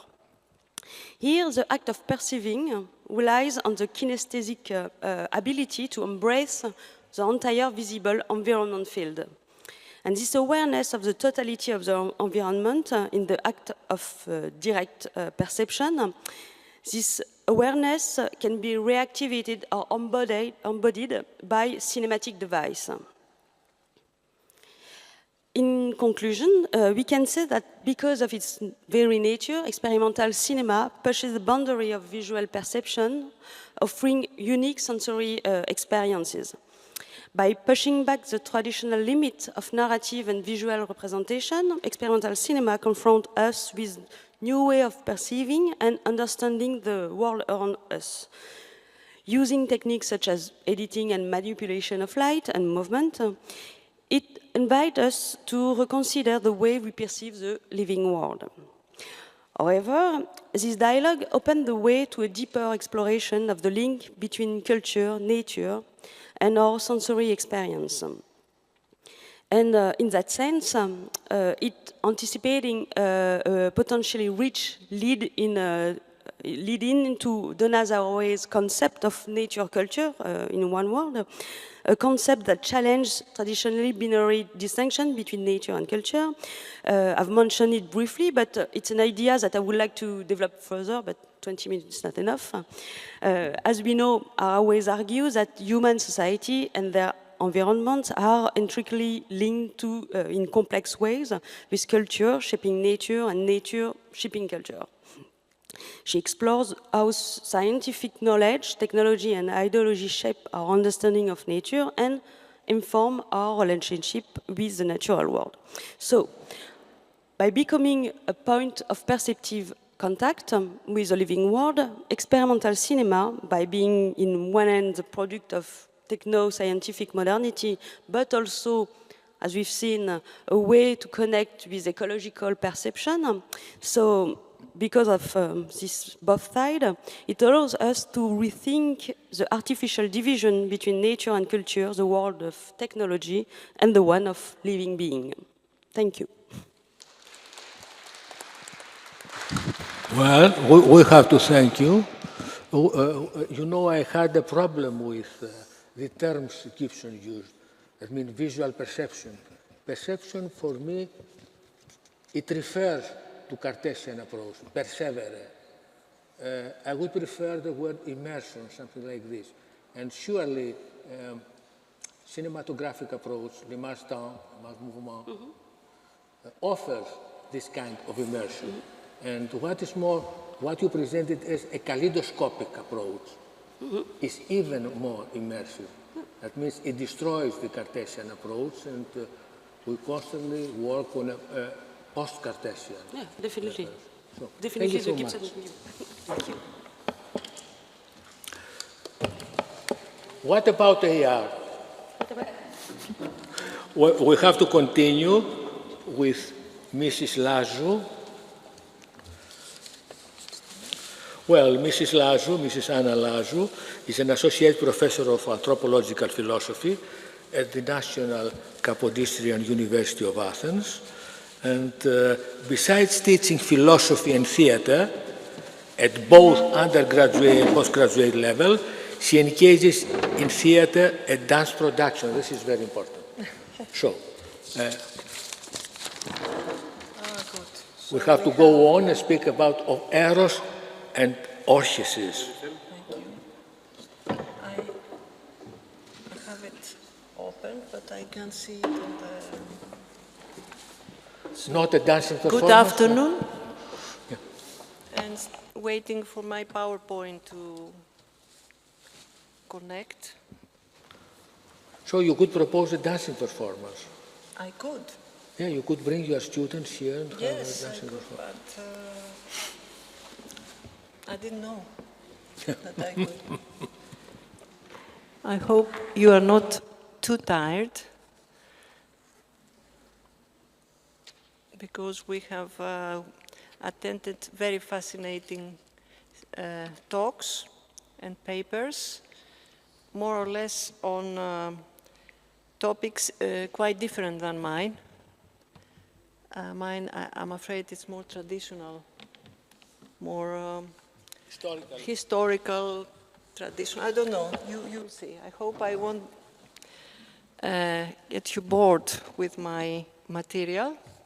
In the context of the effort undertaken by the study group of reviving ancient Greek dance, and this effort aims to revive or reconstitute or reconstruct the philosophical and wider cultural presuppositions of ancient Greek dance, from which the Greek-speaking and Roman world successively developed, and having been finally detached, in order to return to it in a new context in the Renaissance, along with the recognition, on the one hand, of the basic anthropological aesthetic criteria and principles, and in particular of dance expression, we attempt a theoretical approach of the concept of Eros as a representative concept and also as a phenomenon characteristic of the ancient Greek dancing culture.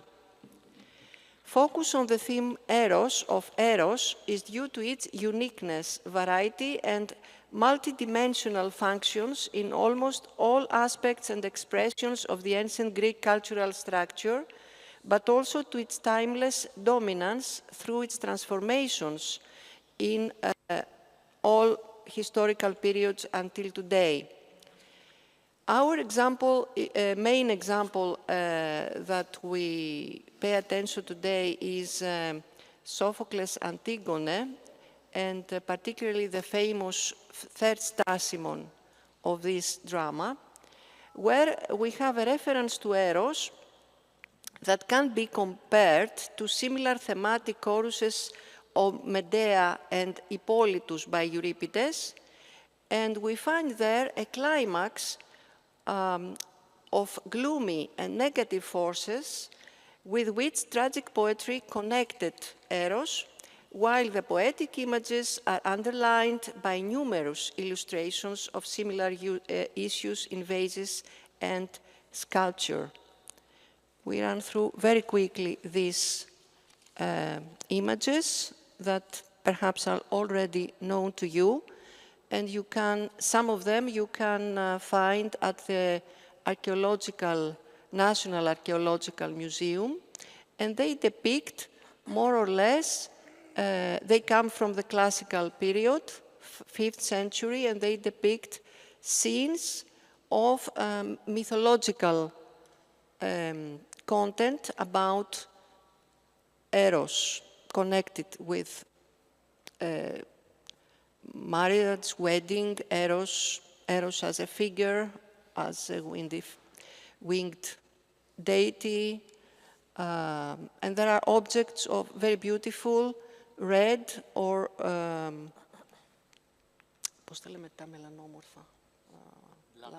black formed, yes. Also offerings, black figured, thank you.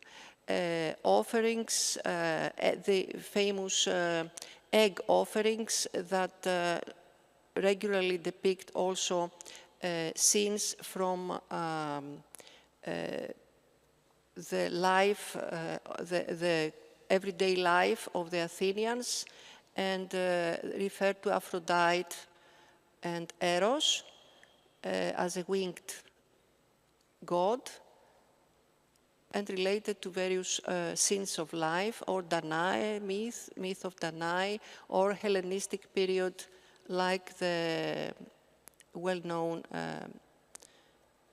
little statue, Aphrodite, Pan, and Eros. So, Eros is referred to by the tragic poets as a wise entity or being, but also as a natural force inherent in every living creature that continues and explains its attractive relationship with other beings of the world. Because of this main axis of meaning of the concept, the relationships in which love, Eros, engenders beings, and especially human beings, acquire many different characteristics and particularities that enrich the content of a complex and largely realistic psychology of the myths that the dramas of tragic poetry deal with. In the next series of slides, we can see very quickly, run through extracts of and fragments of these poetic references to Eros, of similar content like that in Antigone, like in Sappho, where Eros is glykippikron amάχανον όρπετον, in Aeschylus' Prometheus bound, where Eros is the afflicton oma of the gods, in Euripides' Trojan women, Hippolytus and Medea, where Eros is presented as a catastrophic and threatening god. Also Medea, similar negative concept. And of course, just to remind, Eros in mythology, in Hesiod, the Orphic cosmogony, and the tradition since 7th century BC as a young, beautiful, winged man. But in the tragic poetry, we have erotic relations, again, of negative content as enforcement or violation in the suppliant women, also in Prometheus as self-sacrifice, in Alceste, in Antigone as self-sacrifice, in the suppliant women, again, as self-sacrifice by Evadne, as captivity and dependence in Oresteia, with a very well-known theme of Cassandra. Just to see the pictures without descriptions, to save your time. Ανδρομάχη and Neoptolemus.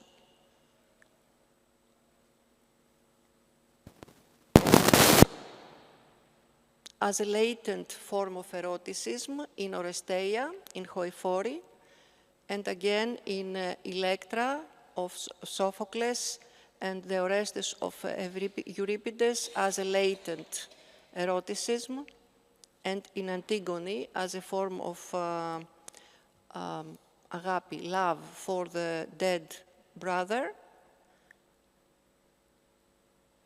as betrayal, incest, abandonment, rejection, and revenge in Oresteia, Oedipus Rex, Medea, and other Euripides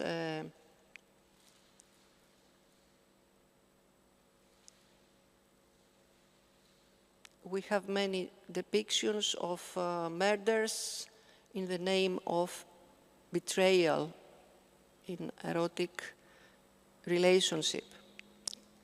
Clytemnestra and Cassandra, Deianira, and of course connected with the phenomenon of menadism in depictions of scenes from Bacchants. And this is my last one of this series.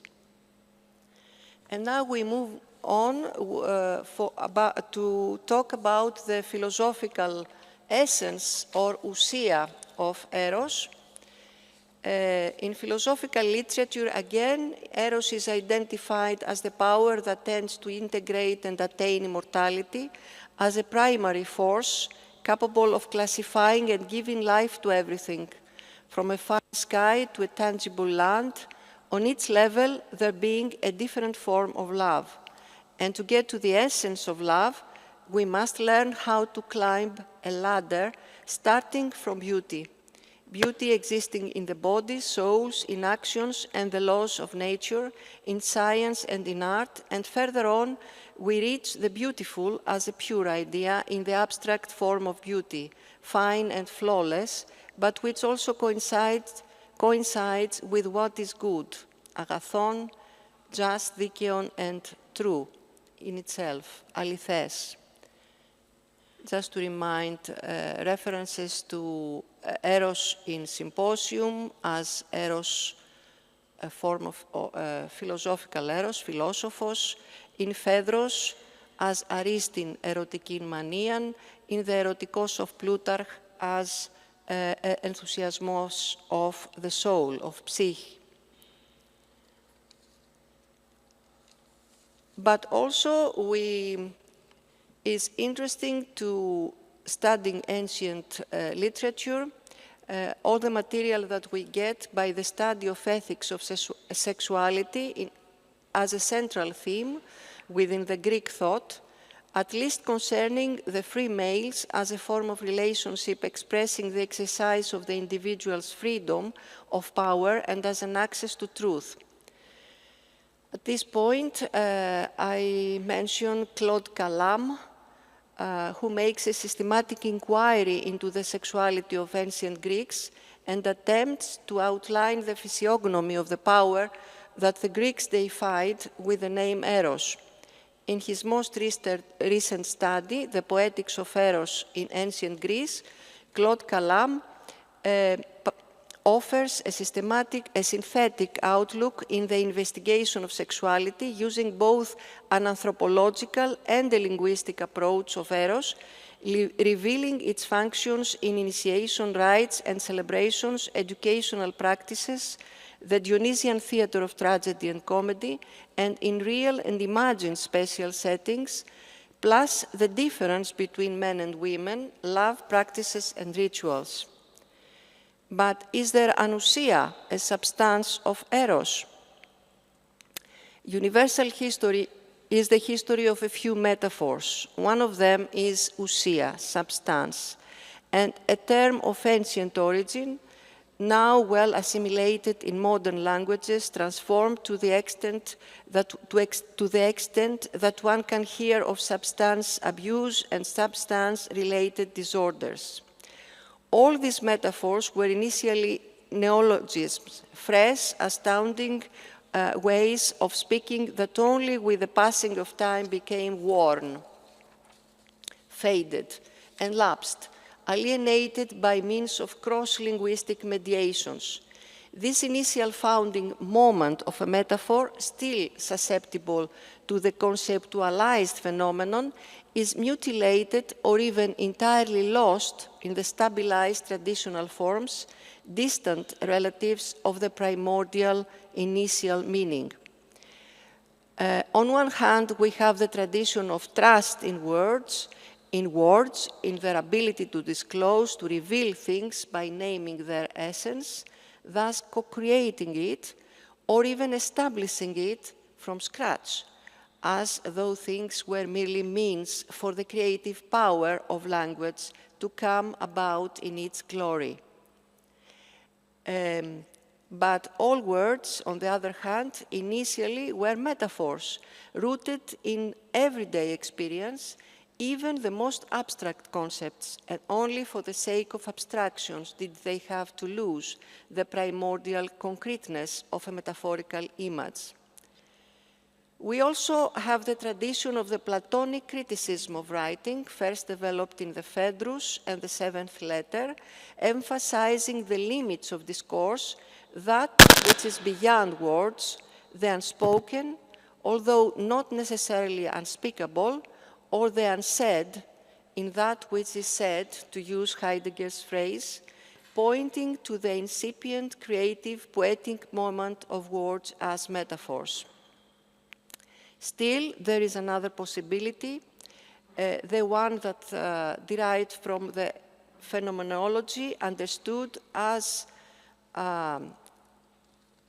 using terms, words, as intuitions or a glance into the essence of things, mediated through language, letting things speak. Phenomenology, both as a philosophical method and as a hermeneutics of interpreting ancient texts, of treating them as a kind of proto-phenomenology. And so we may consider terms like eros or ousia as the self-manifestation of phenomena. And according to Heidegger, this idea has to be originally thought to come from Aristotle.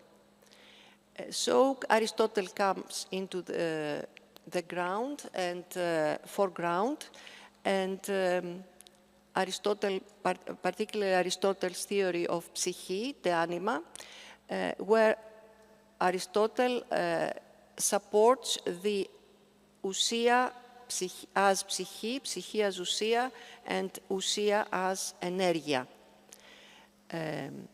That is, as an entity being at work, enacted, as the physical organic body capable of life, as the self-determining universality in its facticity, in factual human life. Do I have some time? Okay, thank you. So, a next possibility of understanding eros is as energia. One nice example to get this meaning of an eros as energia is derived by the short text by Jean-Luc Nancy, recently translated into English. So I read a brief extract from this beautiful text, where the protagonist, the young daughter of Ousia, with the name Epekina, Odela, has traveled to the ends of worlds and multiverses. For some time now, I read now Luc Nancy's text, Epekina had also been visited by a young man there. His name was Eros. He was young. He had just turned 18. Eros, too, had discovered the entrance to the cave hidden beneath the bushes. He was clever and had devised ways of influencing the procession of images, suspending it, reversing its course, and producing upon it new forms whose shapes and colors he thought up. Sometimes he appeared on the screen himself in the form of a phoenix or of a traveling acrobat, a saltimbanque. She knew that Ousia, her mother, could not understand the appeal of this beautiful world, hidden from the world at the heart of the nearest hill. She knew that it was better to let her rest peacefully in her old age. She used to say to Eros, "From here we go everywhere, anywhere." "And what is even better," replied the young man, "is that we can go nowhere else but here." Translation by Philippe Antoine Hoic and Antoine Pagot, I'm not sure if Pagot, Saint-Hilaire.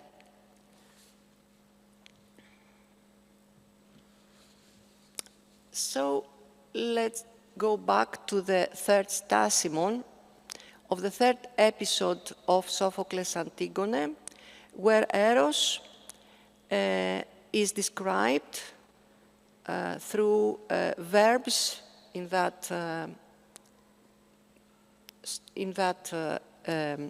ode, indicating movements. Verbs like piptis, phytas, meminen, paraspas, nika, and bezi. I use on purpose the ancient Greek words. And epithets like anikate, agronomus, athanaton, amerion, eflectru, amachos, identifying images that signify, in general, the irresistible nature of love. So, this personified deity of Eros is invincible in the battle, all-powerful, fills the creation with its momentum, overnights on the tender cheeks of the maidens, travels around in the sea and in the fields, captures without distinction mortals and immortals, fools anyone who gets caught by Eros.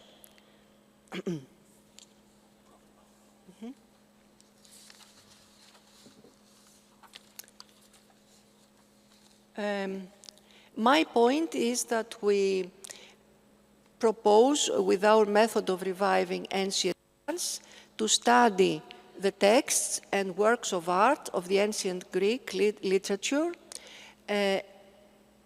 with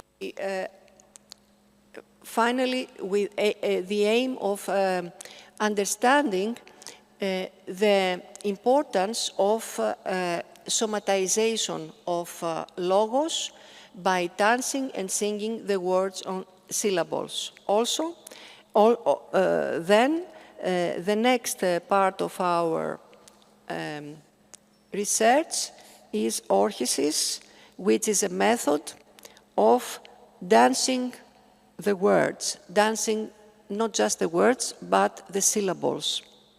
So the question to be investigated is, what does it mean to dance the word? What lies beyond dance? Orchesis, of course, is a well-known Greek term that comes from orchume, the verb orchume, which means to dance and sing at the same time, signifying the three-dimensional unit of the Greek logos, which is kinesis, melos, and logos. And of course, we also know the noun orchos, that signifies a series, a row, a well-ordered row of fruit in cultivation. So these concepts could be, I think, usefully connected. There are various concepts related to our interpretation,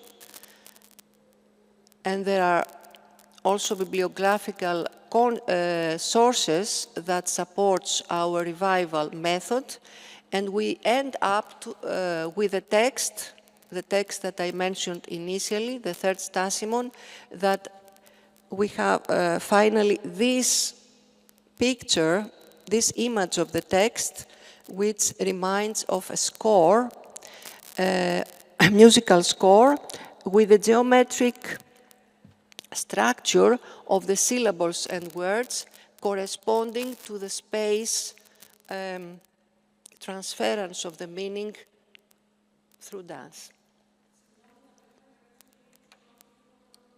So I can finish here. Παρακολουθώ την κυρία Κρεμέζη που επιμένει, αλλά δεν μπορώ. Συγγνώμη, είναι αντίθετο προς τις προτάσεις μου να σταματάω τους ομιλούντες. Εντάξει, τέλειος.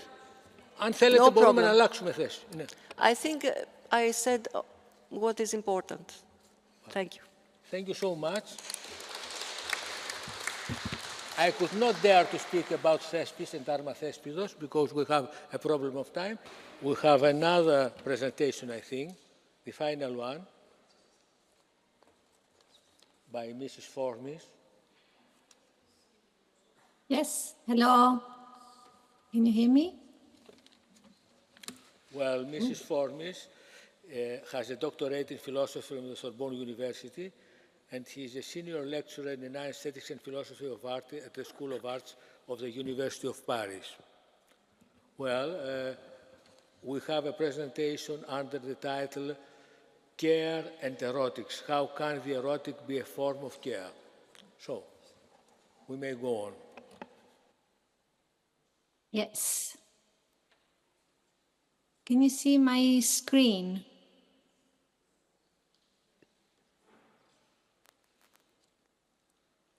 Can you see my screen? Yes, we can.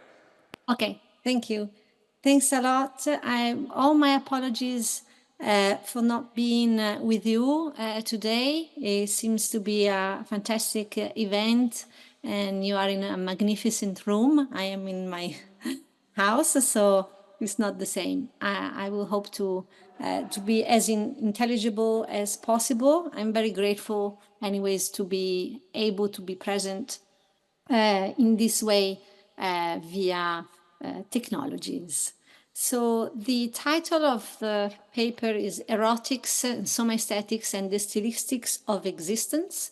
And it will be sort of a critical reading of the later book by Richard Schusterman, American philosopher and pragmatist, who wrote a book called Ars Erotica, Sex and Somaesthetics in the Classical Art of Love, that you will see a little bit later. So the object that I would like to address is the epistemological and ethical aspects of the arts of love, with a critical reading of this book, which will allow me to understand some aesthetics as an aesthetics of the body, that will try to reimagine the embodied aesthetics with a methodology that is a feminist reading inspired by Michel Foucault and Judith Butler. The aim of my intervention is to shed light on how Schusterman's ideas on eros, aesthetics, and embodiment intersect with feminist concerns, emphasizing the importance of reconfiguring desire within the broader landscape of art and experience. And I will not address directly the field of ecologies, but I'm confident that this attempt to an epistemology of embodiment has consequences or can lead to a sort of another ecological behavior from humankind. I will try to shape the concept of masculinity in order to propose an ideal of soft masculinity that I draw from Schusterman, even if Schusterman doesn't himself put it in the first place. So this will allow me to go through a critique of patriarchy and critique of the predatory action of humankind to women, but also to inferior, oppressed living beings, and with an ecological perspective, as we are studying here in this conference. In the debate of contemporary thought and its intersection with philosophy, aesthetics, and the politics of the self, Richard Schusterman Ars Erotica makes a significant contribution and can be understood as an inspiring way to feminist philosophy. As Schusterman himself puts in the speculative postscript of the book, he writes, today the conceptual linkage between beauty and eros is no longer a philosophical commonplace. Instead of defining beauty primarily through desire and love, we now conceive it in terms of aesthetic, while the aesthetic is essentially defined in terms oppositional to desire and erotic love. So it is precisely this lost linkage between aesthetic and eros, that Schusterman attempts to reevaluate through this impressive inquiry into the culture of lawmaking. He goes from Christianity, Roman Empire, and also all different type of traditional texts.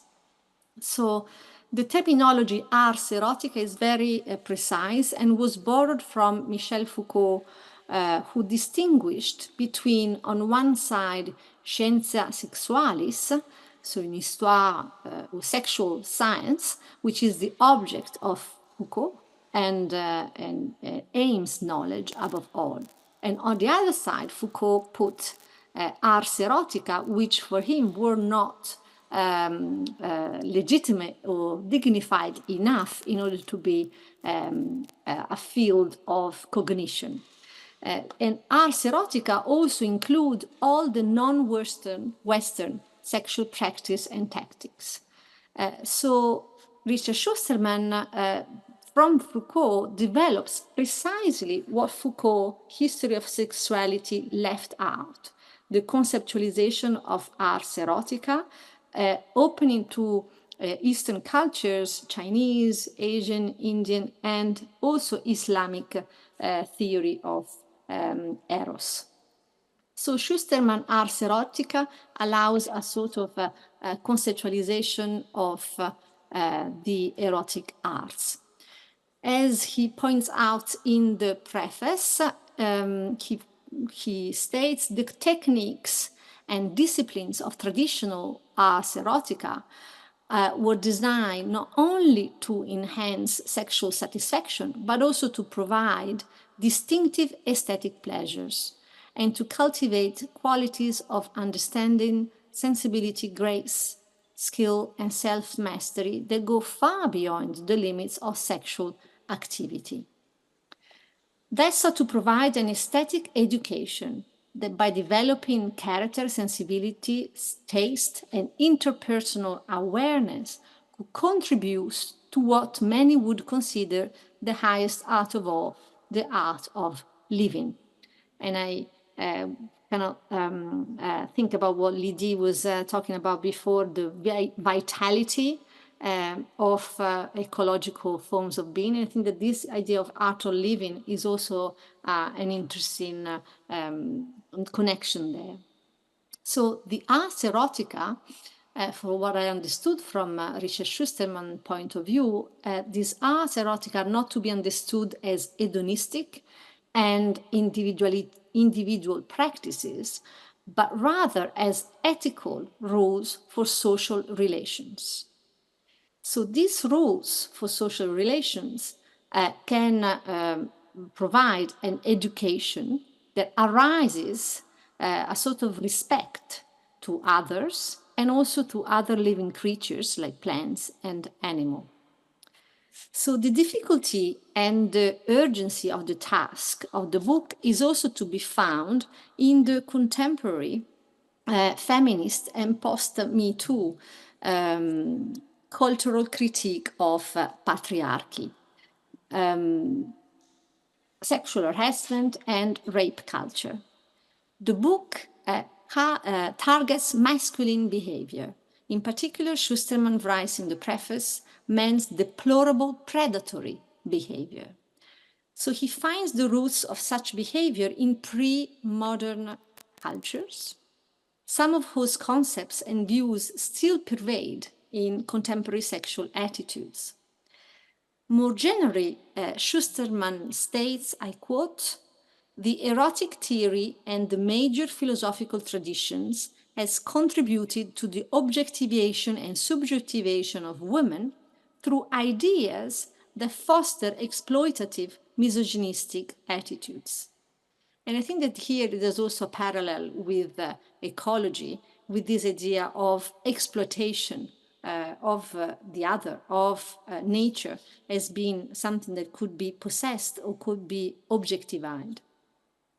Indeed, the hypothesis at the core of the book, as Schusterman writes, is we can better handle the problems of sexism and heteronormativity by understanding their foundations in the history of erotic theory, in the world's most influential pre-modern cultures, whose fundamental concepts and views still pervade contemporary sexual attitudes. Critical studies of these classic erotic theories provide genealogical tools to analyze and neutralize the complex and multiple roots of sexist thinking, while allowing us to recover whatever positive redeeming elements these theories may contain. So the lessons of the epistemology of the erotics art are oriented towards the education of men and finding an antidote to toxic masculinity. So from this perspective, the book helps us unravel the complexities of erotic aesthetics and implications for also feminist discourse. And this is my point. So from my perspective, Schusterman's Soma aesthetics and Foucault's notion of ethical self-practices find resonance in the exploration of how individuals can engage with the erotic as a means of self-discovery and empowerment. And this is really what we can find in Foucault's The Care of the Self. So this alignment underscores, I think, the feminist quest for self-determination and autonomy over one's own desires and pleasure. So already in 2000, Schusterman has engaged with this part of Foucault's philosophy in a text that is called Soma Aesthetics and the Care of the Self. Schusterman was focusing in particular on the performative aspect of Foucault's somatics. The problem Schusterman identifies in that text with Foucault's somatic use of the pleasure is something that we also find in the book, Ars Erotica, which is like 20 years afterwards. The problem that Schusterman identifies with Foucault, and it is a problem that I think is also related, that could be, in a sense, open to between pragmatism and French philosophy, but is kind of not something that I can go over here now.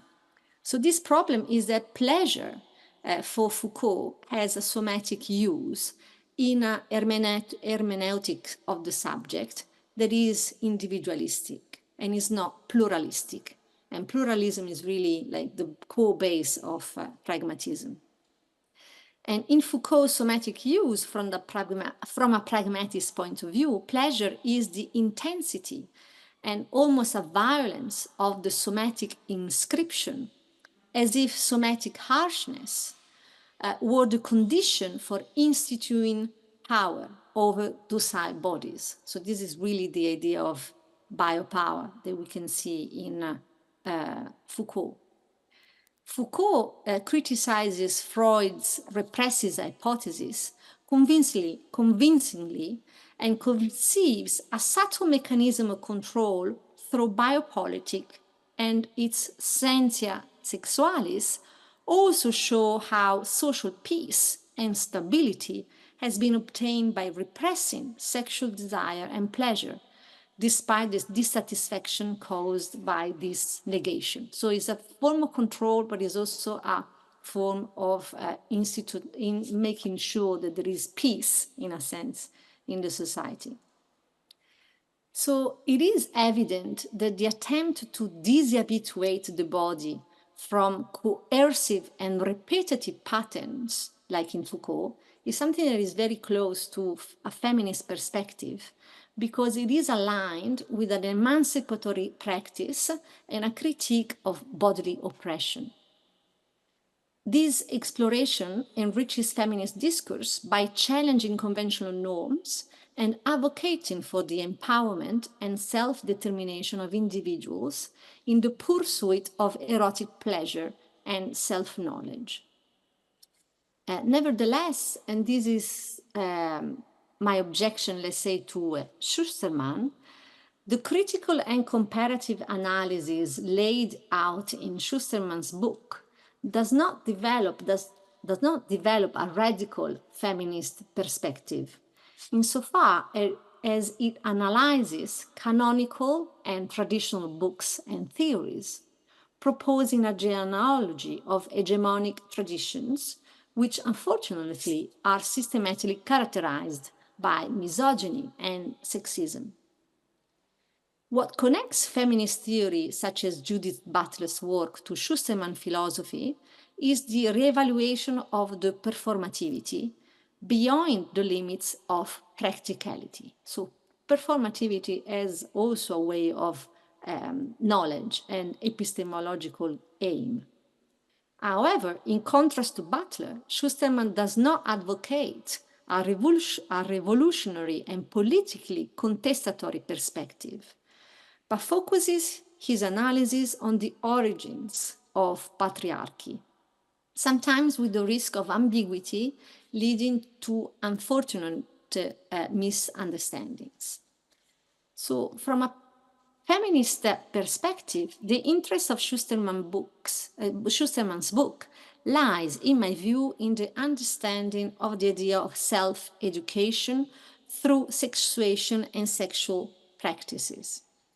His book is therefore perfectly in line with Foucault's history of sexuality, insofar as his analyses are oriented towards the sexual emancipation of men and the amelioration of masculine subjectivity. The complexity of masculine subjectivity is clearly depicted in Foucault's The Care of the Self, where selfhood of the male agent is shaped with encounters with either young men, in the case of pedagogical pederasty in the Greek paideia, or through the marital union with a woman during the Roman Empire.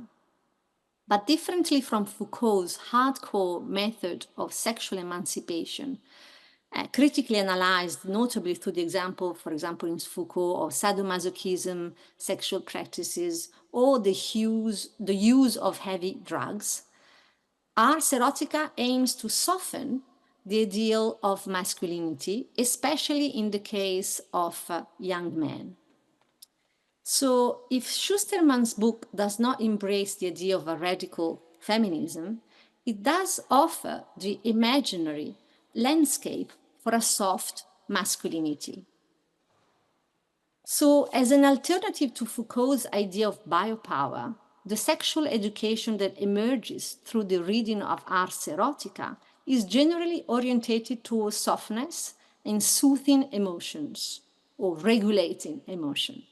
In other words, knowledge of the cultural origins of male supremacy has the potential to quieten the male ardor that is typically valued in a patriarchal culture. It is interesting to notice that Ars Erotica have for Schusterman an uplifting aim, insofar as they transcend the purely physical aspect of sexual activity. Schusterman quotes Goethe's poet's injunction from the Faust: "The indescribable here it is done, the eternal feminine draws us up and on." And Schusterman comments the quote as follows: "This divinely spiritual elevation through feminine attraction provides a poetically transcendent parallel to the carnal physiology of phallic erection that we crudely describe in erotic vernacular as getting it up through desire. The very word erect implies elevation, and its adjectival meaning as upright includes positive moral connotation." End quote. It would be misleading, I think, to consider this comment from Schusterman as an apology for phallocracy and misogynism. On the contrary, the metaphor of the elevation could be interpreted, as he does, as an ascension towards the eternal feminine that Goethe has described, a feminine that is both ideal and stereotype. This encounter with the feminine is then an attempt to overcome dualisms and tensions between the sexes by embracing a soft masculinity as an alternative to, quote, to the vast and horrible plague of predatory sexual behavior. As Schusterman writes, eroticism is now become an explosively toxic topic, so that any positive discussion about the aesthetics of beauty of lovemaking today might be seen as intensive beautification of hideous behavior, a microaggression against the many victims of sexual abuse and those rightly empathetic with them. So empathy becomes an objective for erotic desire and allows to anchor sexuality into ethics. And I think also that this empathy has, of course, ecological consequences for the relationship to the environment. So in my opinion, if Schusterman's Ars Erotica is not a radical feminist text, it could potentially inspire feminist theory and ecological thinking in a similar way to Foucault's History of Sexuality. The empowerment that Schusterman seeks at the core of the non-Western erotic theories is the counterintuitive idea of the need for a sexual education for men that finds spirituality and morality in the encounter with the feminine. This deconstructive analysis of patriarchy and male sexual normativity in terms of penetration, possession, and progeny is a place where the book offers a reconstructive perspective that is based on exposing errors and missed opportunities in the historical record. So in conclusion, Schusterman's work encouraged us to view desire as a complex interplay of bodily experiences and social norms. The idea of desire as a malleable and diverse force aligns with contemporary feminist efforts to deconstruct rigid gender norms. Feminist analysis of Schusterman's work could also interrogate how normative desires are constructed and perpetuated in history. It offers an opportunity to challenge patriarchal and heteronormative ideals while celebrating the diversity of erotic experiences. When situated in a philosophical framework inspired by feminism, it becomes a valuable resource for understanding how erotic practices intersect with gender performance, self-care, and ethical engagement. And this idea of soft masculinity is also a potential tool for critiquing the predatory, colonial, and extravist behavior of humankind towards the environment. Safe Haristo. I don't know if it's pronounced well.